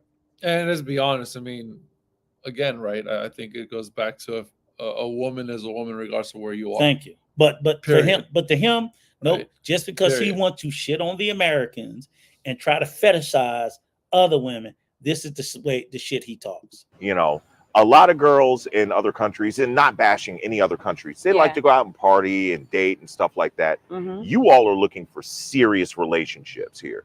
That's what I noticed. Yeah. I noticed that, like, you don't come over here and date a whole bunch of women and let them fall in love with you. You're going to be overwhelmed with the amount of beauty and femininity here. You're going to be overwhelmed. But I'm going to tell you, like my mentor told me, you got to just pick one. Pick one. Date them one at a time. Get serious. These women want to have serious relationships, and don't be the one that messes it up. So that's what I would say. I really like your No matter answer. what- Oh my god, fantastic. I think Yeah, because also Filipino are this. Mhm. If you're going out looking for a serious relationship, Mhm. then yeah, I think that what he's talking about isn't far from the truth. Now, if you're going out Mhm. to countries looking for a relationship Mhm. and trying to figure out a relationship, Mhm. right? Then that's different. But then my Right. question is this. That's different. Again, everything that I hear him say, I can agree with it to be true. I can't agree with it to be true that you only can find that there and you can't find that You can here. find it everywhere. Exactly. But Everywhere. they always push Everywhere. the narrative that, but see, you know, got to everywhere. remember. And you know what? A highly educated Colombian woman is just as strong as a highly educated American woman, Exactly. African woman, But they're European, always doesn't matter. pushing the narrative Just as strong. that everything he described can only be found outside of America. I'm like, Yeah, are you and out of your fucking and that's the mind? fallacy, right? That's the fallacy. The fallacy Right. is And that you can find this in America. Right. You can Oh, find this out of outside America. Right. You can find this no matter where you So go. if you, and I always tell people, hey, look, if you just have a preference for Asian women, Latin women, African women, if you got a preference, that's fine. Yeah. Go overseas. But the fallacy is to say that somehow they're better. And I always tell people they're not better, they're different. It's a difference in, their culture and their, ethnicity and things of that nature. But when it comes down to their gender, they're still the same. They got two Yeah. tits. They got what's between their legs. Yeah. Okay. I'm sorry. There But- are no but- three-tit but women the one overseas. thing- the You know, one thing it's I not, think it's not that- total recall that- where you that, go overseas and there's a three-tit woman. Yeah. It's not. It doesn't exist. The other thing I think that you got to remember, right, is that while there might show submissiveness or forcefulness outside of the household, Mhm. inside the household could be a totally different Right. experience from outside the household. Yes, and then Right. that's always individual to individual basis. Absolutely. That's what I'm saying. Absolutely. It's like Because you know what? At the end of the day, Right. in the message that I want to make sure people understand is we are all people. Mhm. People do not change Exactly. because of where they are, where they're from, or where they live, or the language they right? speak, or anything At of that the end of the day, the underlying Mhm. person is a person. Yep. That's right? it. Your experiences make the complexity of who you are, But you're still right? a person. But you're still a person Mhm. with the same Absolutely. emotions, with the same feelings, Absolutely. with the same everything. Yes. Yes. Yes. No, Quan. Well, it's not, like, he doesn't have to put less work in those countries. He's got more money. But the point the point that's being lost is, and Dr. Zaba said it earlier when he was here earlier, if what you're looking for is an authentic, genuine relationship, you have to put, matter of fact, my supposition is you have more work to put in a relationship with someone in another country, because in addition to the male-female dynamic, you have the additional hurdles of intercultural issues that you have to learn and you have to overcome. Oh yeah, to be honest, Even I mean, more, it's I probably more think difficult it's 100 overseas. times more work Now, outside of the country than your in the native country. Yeah, Right. and I want to say this, your native country. Yes. Right. So if I am come from, for example, Latin America to the United States, yes, I had to put that times 100. Yes. If I go from the United States to Latin America, to the Philippines, or in this case the Philippines, same aspect. I got to put more work because I am new to the cultural norms. Yes. Of this country. The only thing that's easier potentially could be economics. Well, I'll That's give you a it. great example, right? Like in Philippines, you know, I call them, you know, light Latin Americans because they're both colonized by the Spaniards, right? If you don't eat chicken feet, guess what? You're about to eat some chicken feet. Because that's like a traditional dish or some shit. Not only that, when you don't eat things, it's a sign of what? Disrespect. Exactly. Yeah. Right? Yeah. For an American to eat chicken feet, I ain't eating that shit. That's a lot to do sometimes. Yeah, I ain't eating even me, I'm like, you know, even for me, it's hard. So, you know, this is someone that's saying, okay, I'm very cultural. I'm very like immersive. You know, I eat all kinds of crap that a lot of people don't eat because of, you know, things. But yeah, I mean, I think it's something that, you know, it's not that I think, and you know, Quan, there's a lot more work you got to put into leaving this country than going into any country. Hey, let's take a moment. Let me welcome Ronnie to the stage. How you doing, Ronnie? Hey, what's going on, buddy? How's everything going? Everything's good. Happy Saturday afternoon to you. Yes, I hope sir. you're enjoying the stream so far. I hope I'm putting out some information that's somewhat useful. Yes, sir. I'm enjoying every bit of it, man. I am a retired educator. Okay, there you go. My wife is an educator. Okay. And we're looking to take advantage of the ratio of the Dominican Republic money, the dinero. Sure. Yes, absolutely, absolutely. $1 turns into 58 something now. I don't know what it is exactly. But I am looking to do that real soon, within the next I guess 10 months. Oh, really? Yeah. Oh, yeah. No doubt. Have you ever been? Yeah, I've been to the Dominican Republic, man, about before the pandemic. Oh, okay. So Ronnie, when you have gone to the DR, what do you normally do? Like, do you normally I stay over in Cabarete. Okay. When I hook up with my fraternity brothers, of course, you know where we go down to Hispaniola, and we hook up at the bros has a thing where we feed the Haitians in November, and I'm a part of that. So I usually come down for that, but most of my time when I'm there, there's a baseball program down in Sosua. And those guys are represented through the Hispaniola Qs down in Hispaniola. But I usually go down there and talk to Coach Gogi. And he doesn't have a lot of funding for that program. And so I usually come down and spend at least 4 or 5 days with him and building up the program. Okay. So you know what, Okay. right? You're also talking about the disparities we've talked about throughout some of this show, right? Where you've seen where there are massive disparities that are much like, for example, Southside Chicago, Yeah. and the DR. Yeah, no doubt about it, man.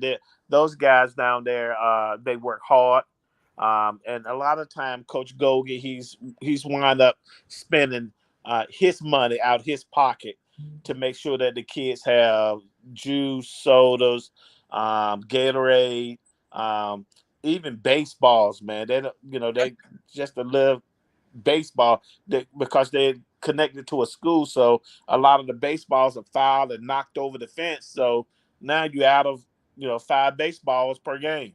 Yeah. No, and that goes back to the communal aspect, right, of what we kind of talked about, where it's like, what are you going to give back to the community that you're immersing yourself in? And let me ask you this, Ron. Because again, and I love it, like you said, because in particular, like you said, you came into the conversation that you and your wife are both retired or soon to be retired. Well, she's not retired yet. Okay, but you are. Yes, and all it takes is one, right, Ronnie? Right. I'm trying to get everything situated. So when she gets the chance to come over and visit and look at this a lot of people don't like calling it paradise, but when she come over and look at that Atlantic Ocean. Oh yeah. When she see that Atlantic Ocean and listen to that waterfall, and then she go down and visit Cabarete Beach and she see all those kites flying in the air and in the water, and then hopefully I can get me a place on the other side of Boca Chica. But she loves the malls, and so I know I got to be close to Santo Domingo. Yeah. I gotta be close to there because I know she loves the mall. She loves shopping. Right. It's just something that she enjoys doing. Okay. I haven't been. Like I said, I got a place down in Punta Cana. Me and my wife, we've already purchased a couple of years ago, so I'm all set on the home front. And I haven't gotten up north to Sosua yet. My intention is to take a trip up there this summer with some friends. So up there, I'll see Cabarete, Puerto Plata. It's beautiful. But my thing is, I like to try to speak to, again, like I said, when I was doing this stream and I put together, it was wanting to discuss because a lot of these YouTube voices, which I would have no problem with them, but I think, like you said, they send guys over there unprepared. Exactly. They give them bad information. Yeah. They leave out. So, like you said, with you being retired, at least when you go over there, well, I have a source of income. Exactly. Too many guys go over there and they don't have that. And now they up, and I'm like, that YouTuber can't come bail your ass out. No. Now you remember a while back, Taylor May was living in Puerto Plata. He got robbed. Yeah. And somebody broke into his house while he was asleep. Yeah. And that left a nasty scar on him. So that's just the other side about traveling to a third world country that the YouTubers a lot of times don't expose. But you know what, Ronnie? That's not just a third world problem, right? That's a first world problem, right? But there are tons of times, we're in the DC area here. Yeah. You go to the wrong part of DC, guess what? They're gonna break into your house and take your shit. Yeah. But Ronnie, here's the bigger thing. And I'm be honest with you, I'm not really a fan of Taylor Made. I never met him, but I've watched his content. So I'm familiar with who he is. And my spin on him, like with a lot of other ones, is, and especially with him, because he's 60, 61 years old. Yeah, he's like the grandfather. Yeah, so and a damn near brand new daddy. Of 2 years. I forgot about his daughter. Yeah. And that was some real teenage shit he did to impregnate a 20-year-old and almost fucking 60. What could go wrong with that shit? I call it straight down the middle. Yeah. I ain't in bed with none of these motherfuckers. And I'm like, but you can't be out here counseling people and you doing juvenile shit. Yeah. You know, you can't be doing that. But my thing is with that, even with the break-in, like I said, like as Mario just said, houses get broken all over the world. If a motherfucker broke in my house, I'm just gonna figure out better security. I don't have to move. Right. You But know what, what I mean? Hey, So to me, but my what thing it was, Mhm. what it was when they broke in, it left a bad taste in his mouth, and he had to get away from all of that. sure, And but so then he wound up going to Thailand for a while. okay, but this is what I'm saying, Ronnie. Same shit that happened No, there. here's the thing though, Ronnie. If somebody broke in your house in Chicago, you don't have to leave the U.S. You can Right. move to Chicago and go to Kansas City. You ain't got to leave the fucking U.S. No, let me finish. No. Before you try to fix it, and you left a damn near newborn baby behind. You know what? I'm not gonna fix it. You don't do that. I'm not gonna fix it. I want to talk about. Oh man, I expect better of fathers than that. What shit. What was the baseball player's name? From where? Coach Gogan. No. It was Venezuela or Colombia, where he landed back home. Oh, and got robbed. No, he got kidnapped. Yeah, he got kidnapped. I forgot his I name. think he got killed. But he got kidnapped. Oh, yeah.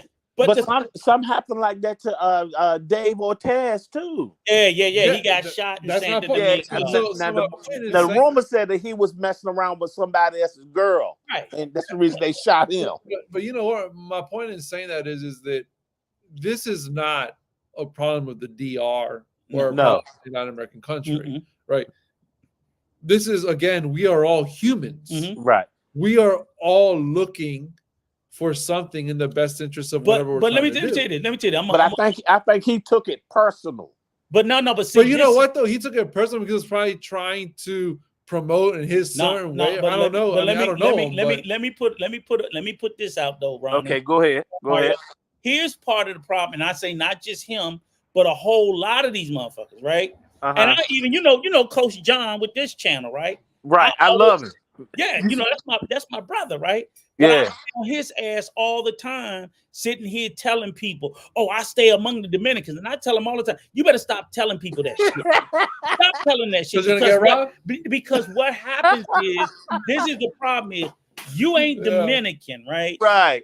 You're encouraging or you're letting people to think that it's safe, and then they go and you cheap neighborhood. And it's cheap. They don't know them fucking people. And you the only motherfucker in the neighborhood that moved in with anything. Who the fuck you think they gonna rob? They're gonna get you with anything. You know what though? In saying that, I think the people got to recognize, right, that like they do stupid shit to put themselves in harm's way and then cry when harm come to them. I don't want to hear that shit. I tell people the same thing. If you do stupid shit and stupid shit happen to you, you was fucking looking for it. Yeah, it's coming. And I'm saying, as older men, we got to sit there and as doctors always say, fish and grits. You know, it's just like I'm not saying I wanted nobody to go rob that man. But that man had been living there damn near 7-8 years. Right. You can't tell me, you want to be somewhere cheaper? You thought you knew everybody? You put your guard down and thought all those motherfuckers loved you? Well, you found out. Yeah. And that's what I think that's what really messed him up. But you know what? It's that saying goes, right? Fuck around and find out. Yeah, because motherfuckers want to play games with their security and safety. That's the one thing you always hear me and Troy say. I say, I don't play with my fucking security. No. I don't do it. And they still can rob me. But I'm not going to make it easy for your motherfucking ass. Exactly. Hey, them dogs put something in your ass when you going back over that fence. Well, you know what? And I'll say to anyone listening, right? Whenever you go to any country, understand where the expats live. Yeah. Because that's where you want to end up. You want to be in an expat community that's probably gated, that's probably guarded, probably has a proper security measures. Yeah.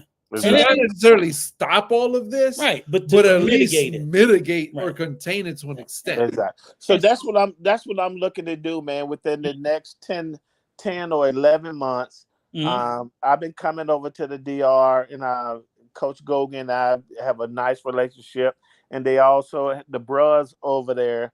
The Hispaniola Q's over there. It's a brand new chapter, I think about a year ago. And so they are doing a lot for the community, and I Mhm. just want to tap into that resource. And Sure. and Coach John, that orphanage that he works with or Yeah. donate to us, is that in Sosua or where is No, that that's at? Boca Chica. Oh, you in Boca Chica? No, he's in Boca. He's in Juan Bosch. Now He's in One Bosch is pretty expensive though, isn't it? not his place. You know that cheap motherfucker ain't spending no money. Well, I'm just saying because they got that golf course over there somewhere, isn't it? Yeah, well, he's not in that neighborhood, but he's Okay. he's in that area, the city of Juan Bosch. He's not Okay. too far from Boca Chica, so he still supports the orphanage. That Now- is in Boca Chica. Now I went to Boca Chica and Mhm. then I went up to for Santo Domingo. Is there beaches out near Santo Domingo? Boca Chica is the closest one. Boca Chica is in La Ramada. Nah, La Romana is like an hour That's and a in half Punta away. Cana. That's closer to me. Yeah, it's Punta Cana. Yeah. Oh, But, I mean, you can get to it, but it's like Well, an hour away. well, I'm Boca trying to Chica is find like the or 10 minutes outside. I'm trying to find the ideal place for my wife. So when she comes over there, boom, she sees the Atlantic Ocean. She sees this beautiful water. You see that, you got that in Santo Domingo off the Malecon. So, like you said, yeah, Dr. Black, Wandolio, Juan Yeah. Bosch, Boca Chica, all of those are in closer proximity to Santo Domingo. And of course, you got the Blue Mall, and Santo Domingo got, I think, 3 or 4 big malls. Yeah. The white- Now I've been to Boca Chica. Boca Chica has a lot of issues going on with them because they got a lot of Haitians going on over there. Yep. And I want to get something closer to Santo Domingo. Is Boca Chica the closest beach to Santo Domingo? That's the closest beach. Yes, that's the closest. It is. Well, Wandolio. I'm sorry, Dr. Black also said Wandolio. That's not far. I think Boca Chica's the closest.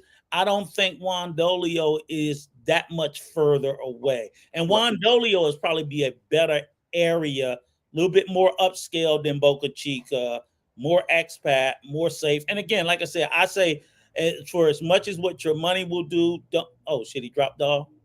Yeah. Okay, he must have device disconnected. Right. No, he's back. He's You there. back? Yeah, he's Yeah, back. I'm here. Oh, okay. Oh, okay. I didn't. It looked like you. I Went think out. we disconnected. Oh, maybe it was us. But I was going to say, I we think disconnected. Wandolio. I would say this: don't sacrifice your security and your safety because your most prized possession is your lovely wife. So, and like you said, there's some. I don't try to scare anybody off. No, I just tell people like, look, don't be stupid. Right. I think one thing also, right, Ronnie, you mentioned about the Haitian community that is within DR, right? They're in the same, obviously the same island. Yes. Yeah. It's a war going on. That's the only reason. That's my point, right? So Yeah. because of the political turmoil that the Haitian community is actually facing on the other side, I would expect an influx. Yeah, of and I Haitians. would say this. So no matter where you go, that's going to be there. And I would say this: as much as they said this, I'll be honest with you, I've never felt any sense of threat or fear from a Haitian. I've always probably been more distrusting of a Dominican in the island than a Haitian. Because, I mean, it's just because that I know that Haitians have little to no power on the DR side. I know Dominicans wield great power on the DR side. So if anybody was more likely to try to fucking fuck me over, it was the person with more power. Right. The Dominicans more so than I anything, agree. they try to beg your ass to death. I would agree. I agree to exactly what you just said because most of the Haitians that I've always felt, welcome. Yeah. No matter where I went on that they'll island. beg you to death. Don't get me wrong; they will beg the shit out your ass. But you know what I'm saying? I didn't never feel like they was gonna try to take it or demand it. Exactly. And I tell everybody every time I'm over there, motherfucker, I be like, shit, I don't know. I feel like I'm in America. Every time I see the Dominican police, I get scared. You know what? though? I think that's all of us here too. And the truth is, it's not that I'm scared that they gonna fucking rob me. But put it like this: no, I'm not scared that they're gonna kill me, but they definitely gonna rob me. Because no, that's what I'm saying. Every time they pull me over, I gotta pay. You're gonna have to pay them something. Buy them lunch, buy them dinner. Hey, every time the Dominican police see me, they rob me. They You're gonna buy them dinner. and you gonna buy them something. Yeah, But see, you're I gonna say, buy. it's gonna make me do that. When every time I see the Dominican police, I get robbed. But I mean, you know, I have a really good friend of mine from the DR, Mhm. and like he says, right, you grease the skids. Yeah, you have You know, to. and you know, and that's it's a Latin American issue. Yeah. You know, I Yep. mean, la mordida is, Mhm. and that's what they call it, la mordida, like the bite Mhm. is Yeah, a you very gotta real pay for the thing. bite. Yeah. You know, and you get bit, you get bit. Yeah. They gonna bribe every Ronnie, you fucking got body. you got two options, Ronnie. You know, you take the bite or you take the sell. That's it. That's it. No, I'm gonna try and meet them on a mutual term, and when they see me, they're gonna understand that I normally buy them a 6-pack of Presidente, or I buy them a 12-pack of Presidente. So every time they see me, they know I'm gonna have something for them. Yeah, That's just it, man. That's it. Hey, Annie, shout out to Sister Annie. Thank you for coming through. Appreciate your love and your support, like always, sister. Couldn't do it without you. But yeah, Ronnie, it's so again, like I said to say, is I think that area, the Wandolo, Yeah. Boca Chica area has the wife been? I know you said you've been. No, she's into those videos where every 2 weeks, every week, somebody has killed another American, or another American that's been drugged and killed. But I mean, you know what, Ronnie? Just flip that script. Show her a video of where we've been killed in the United States. Right? I mean, like again, and I always go back to that human thing, right? No matter where you are, it doesn't matter what you are. At the end of you're a person. You're a human. Exactly. This is what here's the reality. At the end of the day, it's overseas in particular, and most of these expats are being treated. Certainly, I'm gonna say mostly all these countries. It involves some sort of sex tourism. Yeah, it's there. It's out there. Not regular tourists being very, very an extremely minute percentage of regular tourists running afoul of anything. It is people over there. They're in the in Colombia. You have drug tourists and sex tourists. I'm like, you're on the seedy side of the track. Why would you go to another country to do all of that? But see, you can get that in New York. You can get that in Baltimore. You can get that in Newport News. You can get that in Virginia. But Ronnie, the DR holds it, right? The DR, but Colombia, you know, but this is Brazil. This is why I started the conversation, because again, these YouTubers that we talking about, to include TaylorMade, promoting motherfuckers to come over there and be in that sex tourist shit. I mean, they can say what they want, but you know, if you look at the content, their libraries, that's what they were fucking promoting. They were promoting, come to Sasua parties and all that, and they were sitting there telling them to come over there and fuck. But you know what though? The minute that's what it is. So when somebody come over there following that advice and get fucking deleted, then of course they throw their hands up in the air. Oh, I ain't had nothing to do with it. But I ain't had nothing to do with it. Fuck out of here with that shit. I think people gotta track to keywords. What? Parties. What's that gonna mean to you if you're saying let's go party in the Dominican Republic? They going over there to fuck whores. That's my point, though. That's my point. My point is like you have to understand the jargon. You have to understand the they know what they're going for. Code, right? They are marketing. They are marketing to people to come over there to buy cheap pussy. That's the TaylorMade. That's the Zoom to Thailand. That's fucking I believe that motherfucker we did Andre Love Crossing Borders. That's fucking BMT. He got an app, Passport Bro app. That's an app to tell you where to get whores at in those fucking countries. Nothing else. Kind of like the Uber Eats. That's of whores. That's what it is. They all promote the Austin Hom. They are all promoting sex tourism and nothing fucking else. They're not talking about the countries. They're not talking about anything else. So they sit around and in any there's one guy. There's one guy. What, Ronnie? That's cheapening, right? There's one guy that I do follow a lot. It's DC Born Rob. Yeah. But he always posts a lot of killings. Yeah. A lot of murders and stuff over in Cartagena. Yeah. I mean, and the thing is, I would say he's the only one I haven't seen promoting it. But I've been frustrated with him because when Medellin and them was like off the hook with all the killings, I was told him, I said, Rob, why don't you tell these guys to stop coming right now to Colombia because it's not safe. It's not. And Rico, I can't tell them not to come. They're gonna come anyway. I'm like, so what? They're gonna come anyway. You still have a responsibility not to come. You have a responsibility to tell them not to come. Indirectly, we're saying, we'll not have blood on the hands. We're not what? Not have blood on your hands. Right, exactly. So that you did everything you could to stop them guys from sitting there, putting themselves at harmful. And that's why I hate the bad advice. So, like, even what you said with TaylorMade getting robbed and every damn thing else, has he given anybody any type of home safety advice? No. Damn. No. And to be honest, I think that's what, the listeners right now, when you do go to these countries, you do want to move to these countries. Mm-hmm. That's the number one priority you should be looking at, right? Your safety, your ability to live in a manner, right, that you're used to, right? The one thing in Ryan, if you were on earlier or not, you talked about, and from my perspective in traveling and just seeing the world traveled, Americans are not good at assimilating into other countries. They think everything is America. Yeah. And it ain't. Or should be not. American way. Right. It is not. Right. Like when you go, for example, to anywhere in the Caribbean, right? The DR, Jamaica. Like I just came from Aruba. Not American time. Like, and the behavior that I see out of Americans, even in Aruba, right? And Aruba's a Dutch Caribbean. I was there like, are we serious? Like it just doesn't work this way here. Yeah. And it will never work this way here. Yeah. They think they can do whatever they want. Now I did experience some racism in one of the banks. Yeah, it exists. I went to several banks in the Dominican Republic, one in Cabarete and one in Puerto Plata. And when I was in line, it was about maybe 8, 9, 10 people in front of me in line to exchange American dollars to pesos.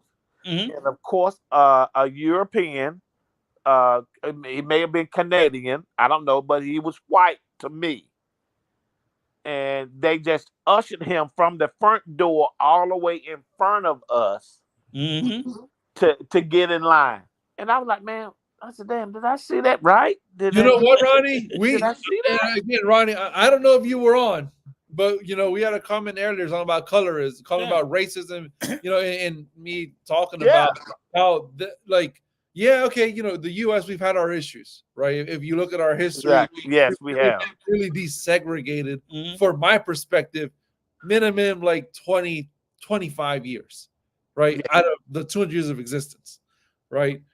But when you go to the country, you think it doesn't exist? No, of course it exists. Right? It might not be called racism, but it's called colorism. Yeah, it's there. Because at the end of the day, there's colonialism, and colonialism is how these Caribbean countries, not American countries, have come to a being, right? And that's deep rooted into the societies. And the reality is, all they do is they feel like since we don't talk about it, it's gone. I'm like, are y'all fucking crazy? Yeah. It's funny. Like I said, if you look at Coach's latest video he did with his son-in-law, I don't know if you saw it, the school teacher. Oh my goodness, man! I saw that, man. I've been following John for a minute, and when he was telling me about the surgeries and stuff that he's been through, and damn, Dion got all that damn money. I mean, like, damn, dude. But here's the funny thing about it is, right, Ronnie, you take that video, and I said, I like the brother. I'm like, he's cool. But I was like, he's describing racism, but it's like he doesn't understand that it's racism. Exactly. So that's what I said. I said, I think that even the people in these Latin American countries and some of the Asian countries, they'll be like, oh, no, that's just the way it is. It's not racism. Like, huh? What do you mean it's not racism? Because it's like that is exactly what racism is. And a lot of times they don't understand that. They don't. But you know what, Rico? How many times you heard of the DR on Dominican? Huh? Oh, I hear that all the time. No matter what, right? Yeah, always. No matter what, I'm Dominican. Always, right? I'm Dominican. I'm Dominican. I mean, that's just the way it is. I'm Dominican, right? I'm Guatemala. I'm this. I'm that, right? And I think like that's one thing that people got to Mm-hmm. recognize that. Yeah, I mean, you might be Dominican, Mm-hmm. right? But Ronnie, like the bank situation you've mentioned, if you're a darker Dominican and a lighter Dominican, it's going to happen. Yeah. Yeah. Right? And I mean, guess what? I mean, is it that abrasive in the United States? No, it's not. What do you mean? Yeah. I don't know now. Hold on. Depending on where you are. Is what abrasive? No. So, for I'm example, in if Ronnie Virginia. were to go into a bank in the United States, Mhm. right? There aren't many counties today. There are some, but not many, where they're going to bring a white man to the front of Oh Ronnie. no. They won't do that. I won't lie. I mean, so there are I've never seen it, but I guess maybe. Dude, think I've about never it. seen it. Yeah. The last time we were together, we looked at when was the last segregated homecoming. Oh, And that shit was like yeah. 2015. Yeah, 2015. Yeah, like Mississippi. I don't know places, where there's it was, but the yeah, point is somewhere like that was the point, right? Yeah. So maybe Ronnie, Yeah. if you went to the bank there, you probably screwed. Uh-oh. Right? I still got you. is what I'm saying is I think that it just all Still there? Yeah, we we here. got you. Can you hear us? I lost him. Uh-oh. we hear you, brother. Oh, think what happened there? Come on. Oh boy. No, it's him. It's not us. You muted him. Hello?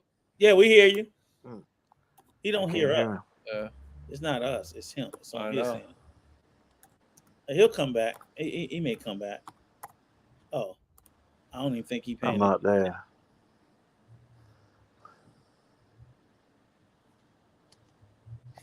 Let me Oh put it- Lord, I lost him. Now he'll come back. And so Evero says, "Oh, wait a minute. General activity, welcome to Got to say something. The key Dominican information just getting Police started. as an American There's activity, no thanks. the murder of 3 Damn. Oh, Bay Island in Rotan, Honduras, when he committed that. He left to California, oh Lord. and Honduras has no treaty with America for murder. But they get to stop him at the airport and they're going to send him back to Honduras.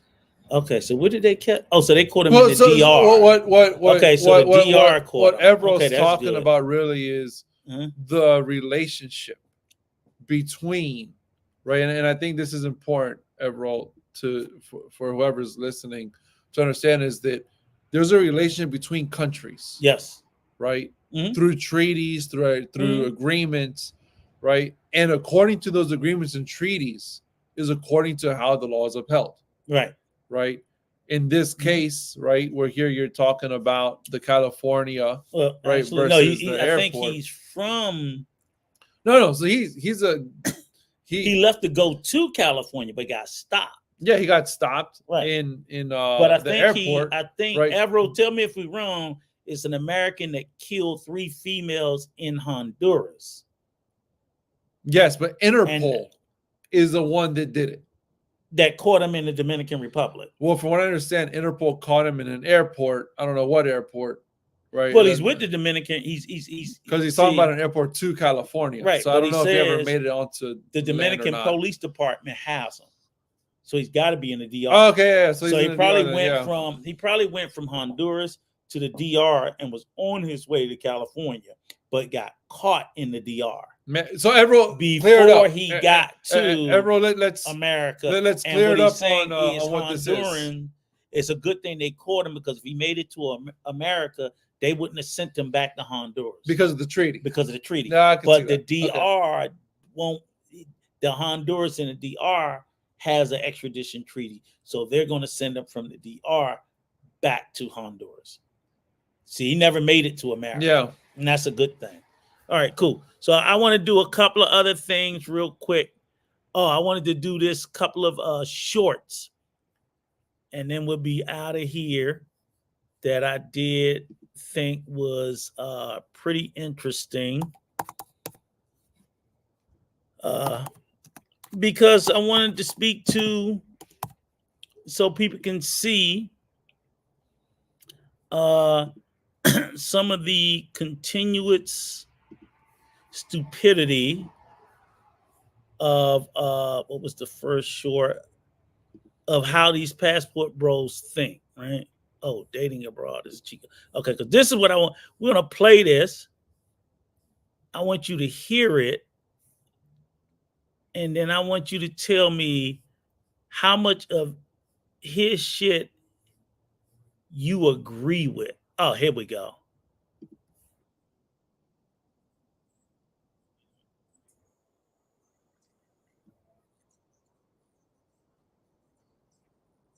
If you can get a 6 in the States, you can now get an 8 and a 9 in another country.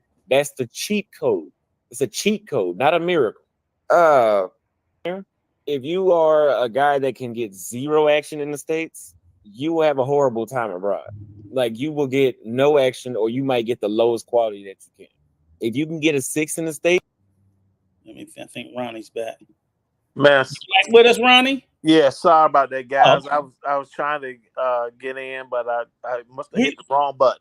We was hearing you. We don't think you was hearing us. Yeah. Yeah, we was hearing you the whole time, but you wasn't hearing us. Oh, okay. That's cool.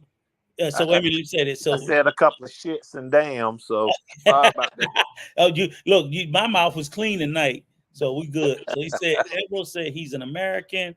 They got him at the airport via Internet. He's going to request send him back. He murdered 3 females a month ago. Okay, in Rotan. Okay. Well, I'm glad you caught his ass. For the ones who don't know, in Ebro, you know as much as I do. I'm very glad they caught his ass. Rotan is a very, very beautiful area of Honduras. That is, it's incredible. So if you ever have the ability to go to Rotan, definitely go to Rotan. I have a few good friends from Rotan as well. And I hope they throw his ass under the fucking jail. And they should. I mean, you know, in being locked up in a Latin American country, it's no fun. Good luck. Yeah.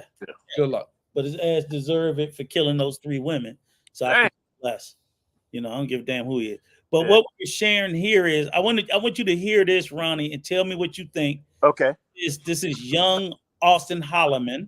Now, how old is Austin Holloman? Do we know? Austin is 24. Okay. So that's going to give a little bit of a spin. So he's young. He hasn't lived life yet. Right. So if you are a guy that can get 0 action in the States, you will have a horrible time abroad.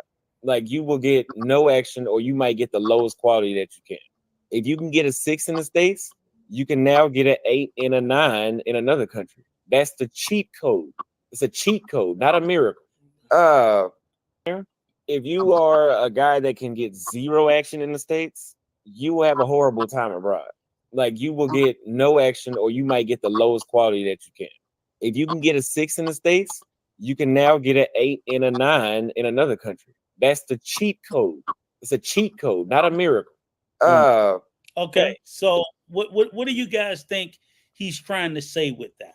So, Ronnie, go first. Give your perspective. I'm probably younger than you and Rico, but I'm not. You're a lot younger, man. I'm on the other side of 60, man. So there you go. So I'm 20 behind you. I'll join the club.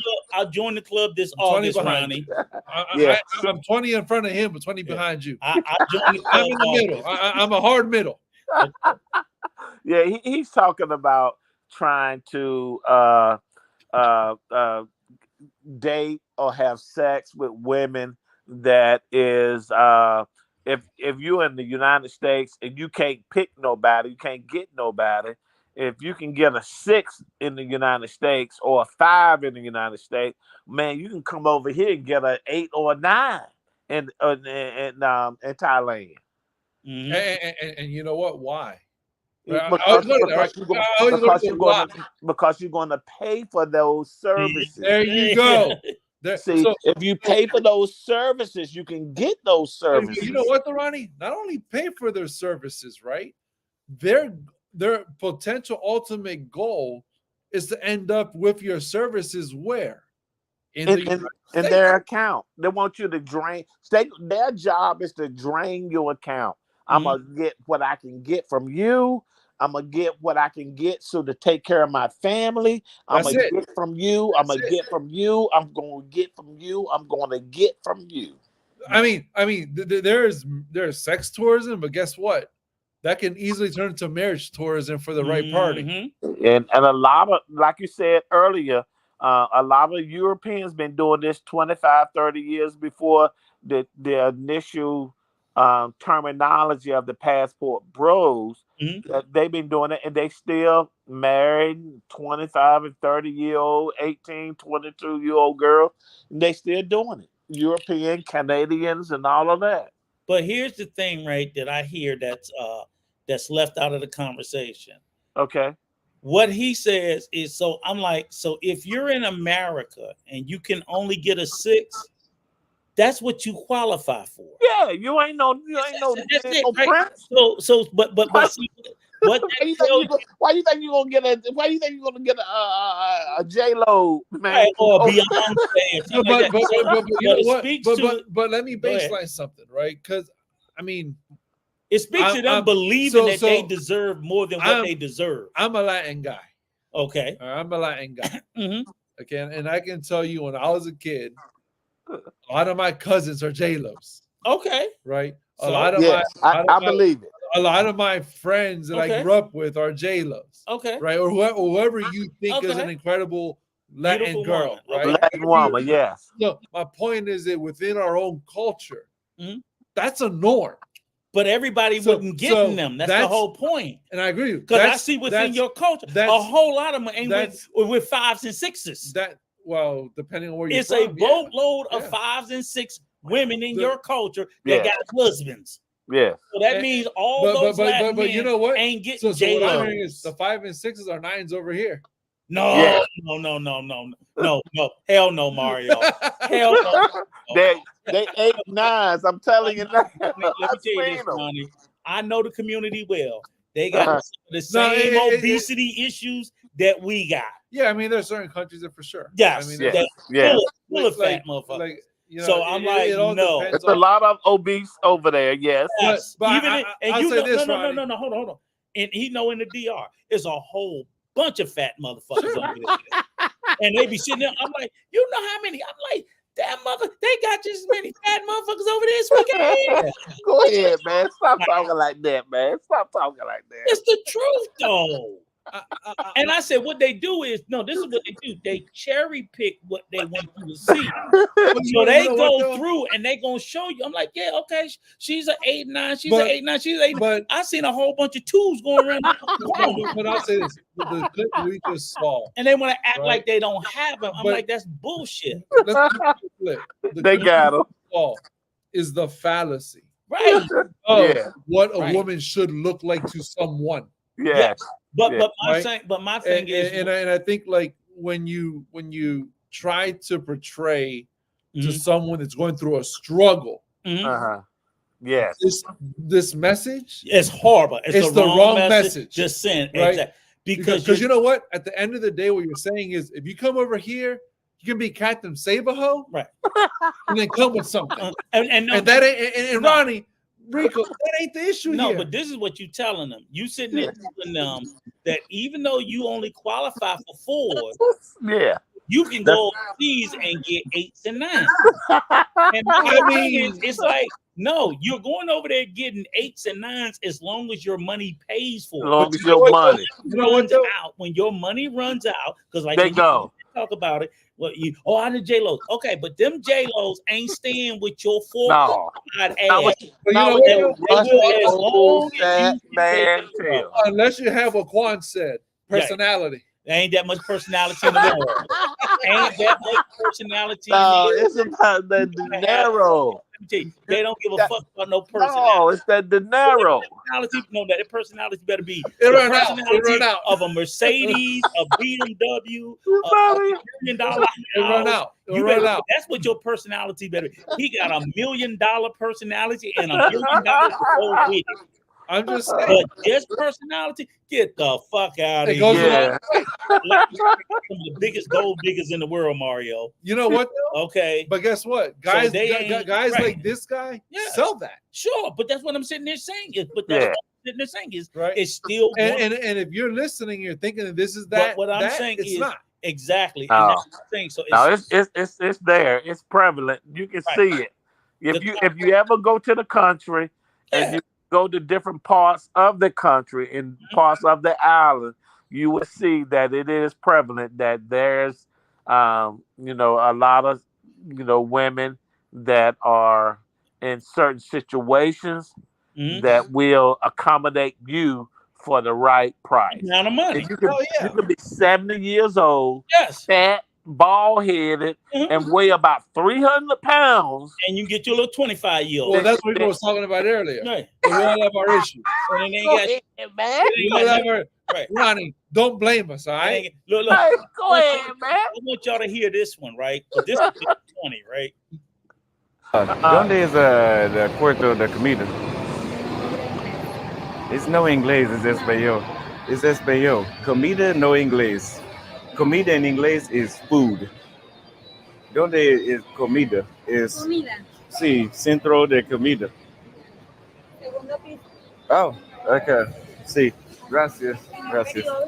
Now, I don't know why the hell, like, I mean, I get it. My accent may not be perfect in Spanish, but comida, donde, none of those words are in English. So they say I don't speak English. I didn't say shit in English. I didn't say nothing in English. Comida is not Okay, Mario, I'm gonna let you take this since you're the native Spanish speaker. What the fuck was he saying? So he's mad. He's mad because she didn't understand his fucked up Spanish, right? And his Spanish was so bad, she thought he was speaking English. That's how. Oh, okay. His Spanish was so bad that when he spoke Spanish, she was speaking English because it probably sounded like English to her because it was so bad. He put the words in the wrong fucking order. I'll be honest with you. I loved that clip. You know why? Why? It was Esau in reverse. That's what I'm telling you. What? Esau. It was English as a second language in reverse. Oh. It was basically it was some trash ass Spanish. You know, it goes back to what we talked about earlier, where it's hard for Americans to assimilate and accept assimilation challenges. Yes. Into other countries. And he perfectly encapsulated what we were saying. He perfectly encapsulated and that. he got upset and got arrogant because she's like, what the fuck are you talking saying? about? Right? What are you talking about? But you know what she understood was one word. What? He said everything wrong but one word. What's that? Comida. Right. Food. Comida. What's comida? Food. Comida's food. So she knew, okay, he somehow wants some kind of food. But I don't know what kind of food, but some kind of food. And everything to else get he food said, in this small, you go upstairs. And basically, so she said, go upstairs and you'll find comida. Right, which is a food court. Yeah, which is food court. Yeah. She had no idea saying food court. Nope. No idea, none of that. She's like, go upstairs, you'll find food. But the way I look at it from a Latin perspective is at the end, he's venting to you guys because she don't understand. He thinks he spoke perfect Spanish. He didn't. That's what I'm saying. When he fucking didn't. That's my perspective here. He thought he spoke perfect Spanish. Hell no. This is in Colombia. Wherever he was. So he's okay in Colombia. No, but this is. But you know what? Right. He didn't. He's thinking, I spoke perfect Spanish. And, now, that stupid bitch don't speak Spanish. This person stupid that don't speak Spanish. Ungrateful for my presence of trying. This is literally what he's saying. I can see why you don't come to Colombia. But you know what? If she would have come here and did the same thing to her, learn English, motherfucker. No, here's the perfect example. No. He's walking away like this, Ronnie. See, fellas, this is why you don't come to Colombia, because these Spanish bitches don't speak Spanish. I'm just saying. It's like literally the way I viewed it was he's venting to all of you guys, Americans, saying I tried my hardest to speak Spanish, and all she understood was comida. But Ronnie, yeah. This is the crazy part about it, right? This is what I want y'all to understand. He got 60,000 subscribers. He'll have 5,000 people on there. He might got 1,000 comments, and you know what they'll all be saying? That's right. That's right. Man, fuck that bitch. You know what? You know why though? Because of the assimilation of Americans. No, why? because they're all stupid and none of them speak Spanish. No. So what they did is they walked away with believing the English speaker was right about Spanish over the Spanish speaker. Because I was like, man, what the hell is comida? That's food.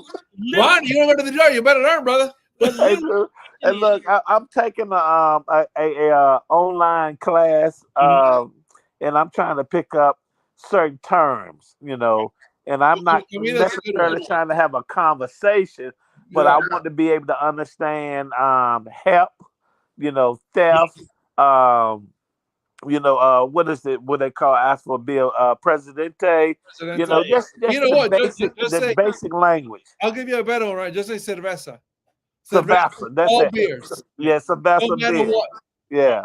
No You know, matter that's what. all. I mean, I'm just looking for a retirement place, man. Like, you know, I'm 62 years old. Okay. You know, I ain't running after no damn chicas. No, but I just had to show. Look, I just had to show that as an example because that speaks of the unbelievable level of arrogance, not just of Americans, but again, what are we talking about, Ronnie? These fucking YouTubers, and between the lies and the arrogance, they're gonna suffer behind the stupidity. Because as you continue to watch these guys, they are constantly getting charged. They're constantly getting arrested. They're constantly being deported out of the country. You know, because they're continually doing the same things that is not appropriate for that country.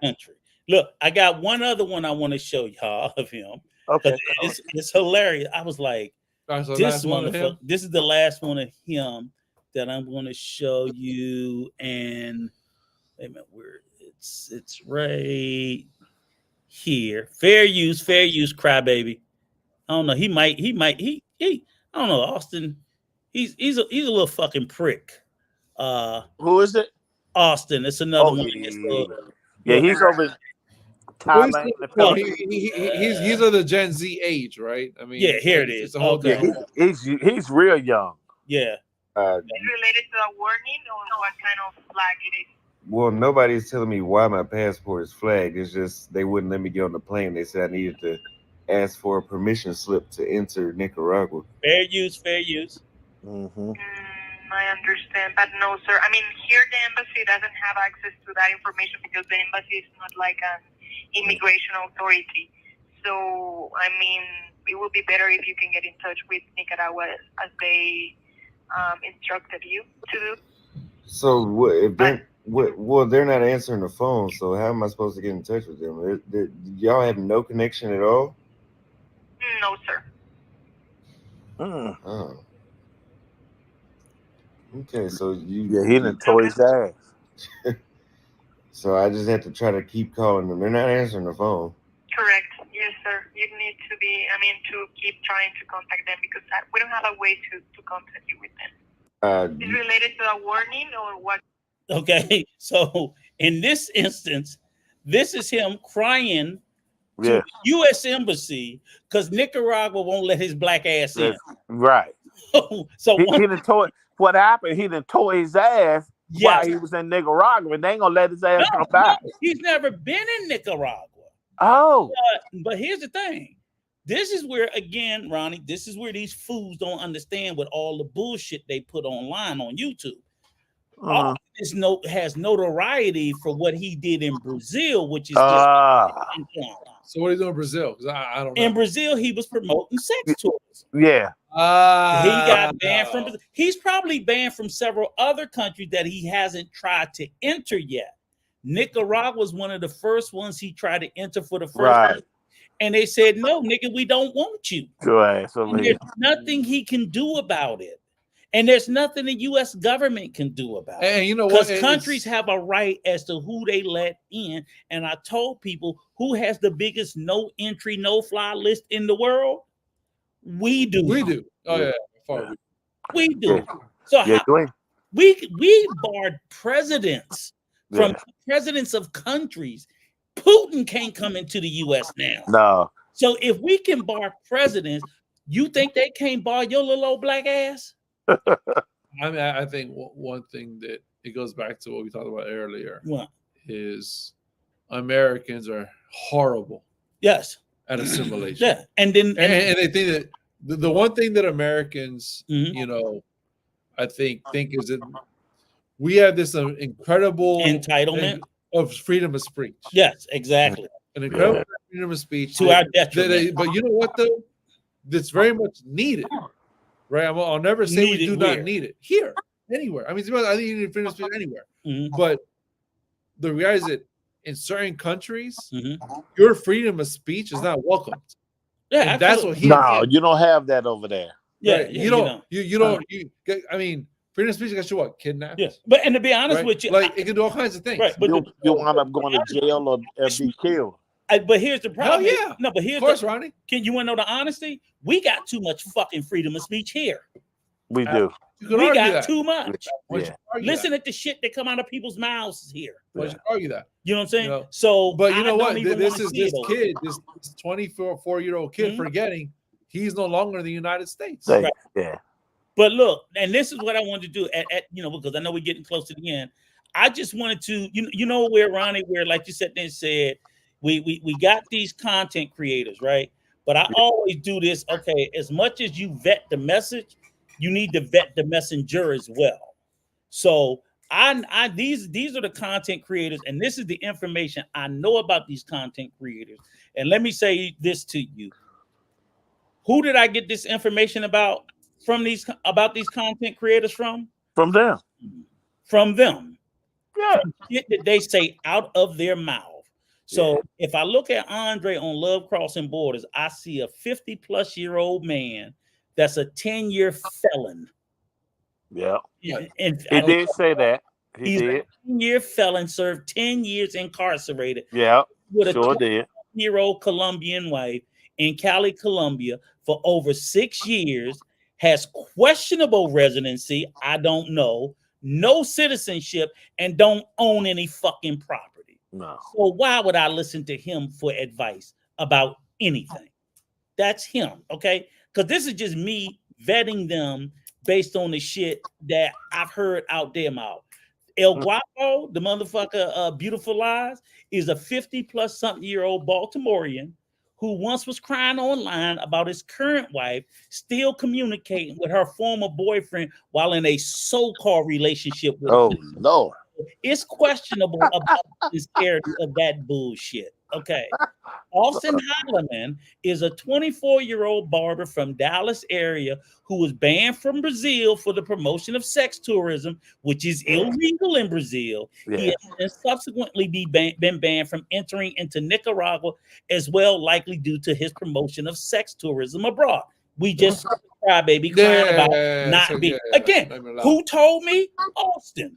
Austin told you. Yeah. He told me, okay? Taylor Made Dreams is a 60-plus-year-old YouTuber who willingly chose to impregnate and have a baby with a 20-something-year-old sex worker. He subsequently decided to abandon the child, rearing responsibility, and to relocate to Thailand, the world's #1 sex tourist location, also known for ladyboys and child sex exploitation. Okay? Chocolate Man in Thailand is another failed YouTuber who paraded around a known sex worker pretending to be his girlfriend until she bled him dry, forcing him to bring his black ass back to the US, where he's currently living in a van. He told me, okay? Yeah, he got videos out showing him living in the van. Living in the van. Yeah. Again, I ain't sneaking nobody's house. These niggas put this shit out. Yeah. This is what I surmise and pull together off of shit they say out their mouth. Zoom to Thailand, another fucking fraudulent YouTuber who choose to parade around another known massage parlor girl as a viable candidate for marriage and peddle his grossly overinflated trash Zoom fest while working illegally because he don't have no work visa in the Kingdom of Thailand. Dang. Okay? Because he don't have a fucking work visa, and he is promoting fucking concierge services, and he is promoting that Zoom fest. Oh, shit. okay. So it's illegal to work in the country without a fucking work permit, which I know he doesn't have. And BMT is another grifter peddling his sex tourism app called the Passport Bro app, offering zero value for the services paid. This is what they told me out of their mouth while pushing their fucking garbage. So all I want the subscribers of these motherfuckers to know is put that in your head when you're listening to them going forward, and then weigh their information and the shit that they tell you, knowing what they've done. Okay, if my life was a complete fucking mess, or I had done some juvenilistic behaviors, and I'm, it's not saying that everybody's perfect. I'm on my third marriage. I tell everybody all the time. But guess what? I'm not out here giving fucking marriage advice either. Okay, I would look like a fucking idiot doing that. I'm also not out here giving advice. I say leave people alone, let them live their fucking life. Stop lying to them about bullshit. You know what I'm saying? But they're literally having done horrible shit with their own lives, and they're out here grifting off of other people, other young black men that I want to travel, but I want them to travel smartly and safely, and I take fucking offense to it. So fuck them all as far as I'm concerned. Yeah. So what I normally do, man, is just take what they, the good from them, just like the orphanage that they support. I've been supporting the baseball program for the last 6-7 years, and I'm going to continue to support it. I'm trying to find me a retirement place in Cabarete, Boca Chica, or Punta Cana, somewhere I can live, where I can take advantage of my $1 to $58 pesos and live a comfortable life. Well, I don't have to worry about anything. I got my VRS, my retirement pension. I got my Social Security coming in, you know, and I take those funds over there where I can not only live a comfortable life, but I'm able to spread the blessings throughout the people. Yeah, that's the very reason why, like I said, I got my house there. I'm retiring there. Again, I'm not, and I just want to say this again. Like I said, all these men I talked about today, I don't know any of them. I haven't met any of them. But I know the shit that they done and they said, because they said it themselves. Oh, can you hear me? Right. Yeah. So, I got you, man. Yeah. So again, I'm not even telling anybody not to stay subscribed to them. Be honest with you, damn near every last one of them that I named, I'm subscribed to them. I'm a subscriber. I ain't buying none of their fucking trash ass content. I ain't listening to none of that shit they say. But I subscribe to them because I find them just fucking funny. But it gets to a point where I do find some of the stories and lies to be dangerous. Yeah. And I know, unfortunately, people are not willing to call it out because either people feel compromised, or people have friendships or business ships. I don't know. Or people don't know. A lot of them do know. They don't know. But a lot do know. Would you not agree, Ronnie? Yeah, I agree that a lot of the information is out there. All you have to do is research it and look and listen to what each one of them is saying. And like I say, even when I was in Puerto Plata, there are good and bad in Puerto Plata. There's a lot of good in Cabarete. And I like Cabarete. And there's some bad in Cabarete, too. But Punta Cana, that's good in Punta Cana. It's a rich, and vibrant community in Punta Cana, and then in Boca Chica. I mean, I'm trying to find out which place is going to be the best place for me, my wife, and then eventually my kids can come back and visit us. Yeah, that's exactly what we need. Because the money, my retirement money, it's okay here in the state of Virginia. Yeah. But my retirement money can do a whole lot more over in Dominican Republic or in the Philippines or in Thailand. I just got to find a place that's going to be the best fit for me and my family. But you know what, Ryan? I love how you're giving back, right? How you're looking at. Man, I've been doing that for years. That ain't going to stop. And that don't stop. I look at it as, when we're fortunate enough to be able to live a life that some people can or can't live, right? How can we give back to people, right? In what exactly passions are. right? For me and my wife, it's medical, Mhm. right? My wife's a physician. I've been in health IT for a long time, so it's medical, right? How can we get back from a medical perspective to people that don't have it or can't afford it, et cetera, right? And also for me, it's football, right? Not football, American football, but soccer, right? How can I give back to kids trying to play soccer? Because I used to play soccer as well. Okay. But no, I mean, I think that's what it's about when we go to these countries, right? Understanding that, we're going there with an ability to give back to a community that is suffering at times. Yes, and just to Coach John, man, I'm sorry that he had to go through all the issues he had to go through. I enjoy the primetime video that you guys posted a couple of days ago, and I pray that he can get what he deserves. He can get his get the pensions and stuff that's supposed to be deserved to him. And I pray that Dion wake the hell up, man. It's not like Dion doesn't know him. He knows. You see what I'm saying? It's not like he doesn't know him. Yeah. You see what I'm saying? This guy been in his corner for years. Yeah, that's what I'm saying. He's been in his corner for years, so I pray that things work out, that he can be able to get his blessings so that he can be abundance to everything that he's doing. And I love his slogan, peace, be still. Yeah. The only thing I would ask you to do, Ronnie, brother, and like I said, let me first of all thank you for coming up and chopping it up with us. You definitely, no doubt, it's a much easier thing to do. It's always better when, like you said, you got somebody to come up here and willing to have the conversation with you. No problem.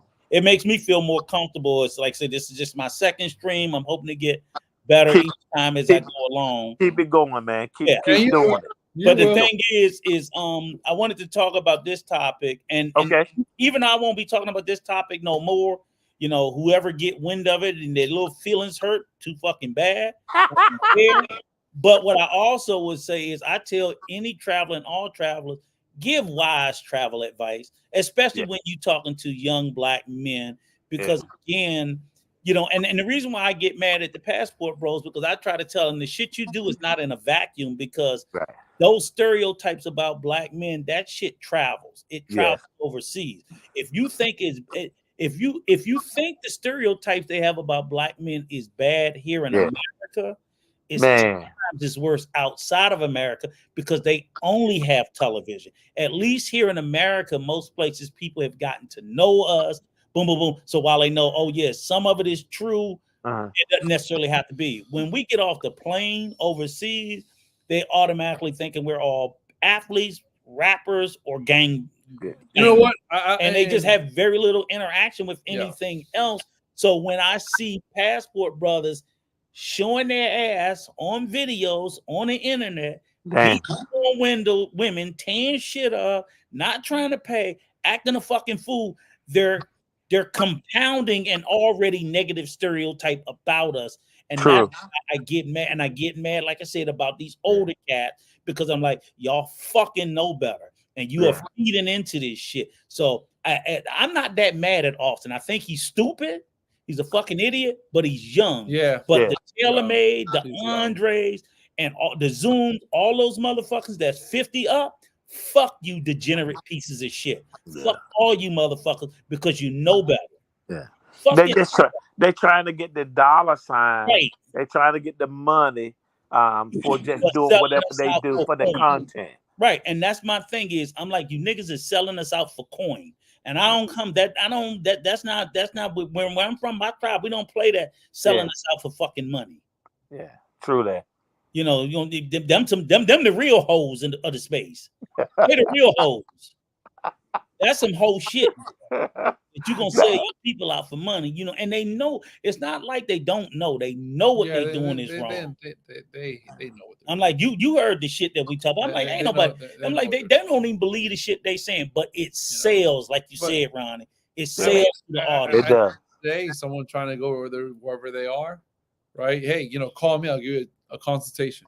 Yeah, and it's crazy. And I think that's $150, $200 consultation for an hour. Right, and I think that's they talk to you. Right. Yeah, and you know what, Ronnie? Like, you know, I'm like, what? happens all the time. And what, But the way I view it is, it happens all the time. But where is it don't make it right. beneficial versus non-beneficial? Right. Exactly. And it don't make it right. Stealing from a mother. Like, oh, if they stupid enough to do it, I don't care how stupid it is. And since when did we start celebrating con men? They were called confidence men. You don't celebrate that shit. We know it happened, but you still are supposed to call it out. Call it out. You are supposed to call it, because the number one, you know who the number one victim in the world is of fucking con men? The elderly. Yes. Yeah, for old people. So would it be okay if instead of them being young boys, what if it was a bunch of fucking 80, 90-year-old fucking people and you were taking their social security and their pension? Damn. But you know what? I mean, that's the equivalent of what you're doing, right? I mean, you're doing the equivalent of that. And you're doing the exact same thing. You just got a young group, victim instead of an old victim, but they're still fucking victims and you're doing it through deception and lies. You're a fucking liar. Yeah. Exactly. So fuck them. You know, I just want everybody to hear that and feel the same way, but they probably won't, but I will. Yeah, no doubt, brothers. I appreciate the knowledge and the help. And again, continue to I continue to pray that Coach John get his blessings and continue to move in good health. And you guys continue to teach and bring forth the knowledge that we need. And I'm gonna try and get over there eventually. Hopefully, I can be over there. It's a couple of places over in Santo Domingo that I want to look at before I bring the wife there, and hopefully that will be the place. I've been to Puerto Plata, been to Cabarete, been to Punta Cana, been to Boca Chica, been to La Ramada, and so far. Cabarete, it's great.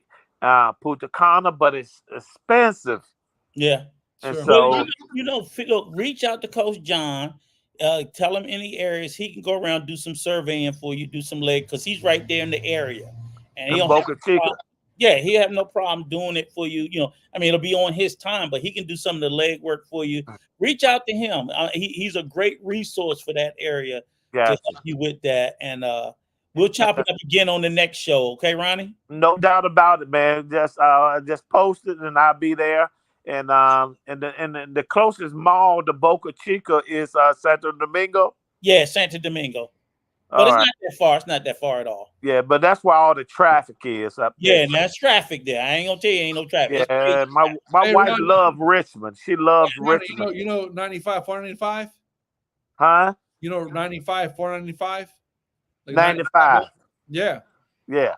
Same kind of traffic, brother. Yeah. Yeah. No she loves it.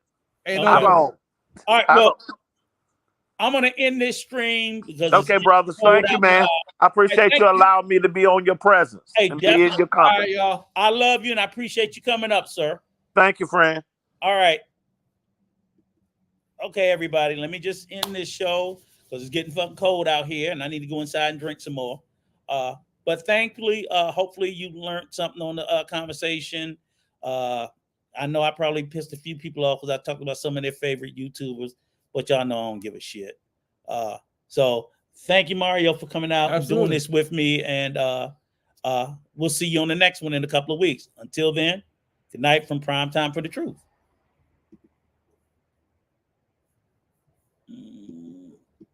Yeah, it's true.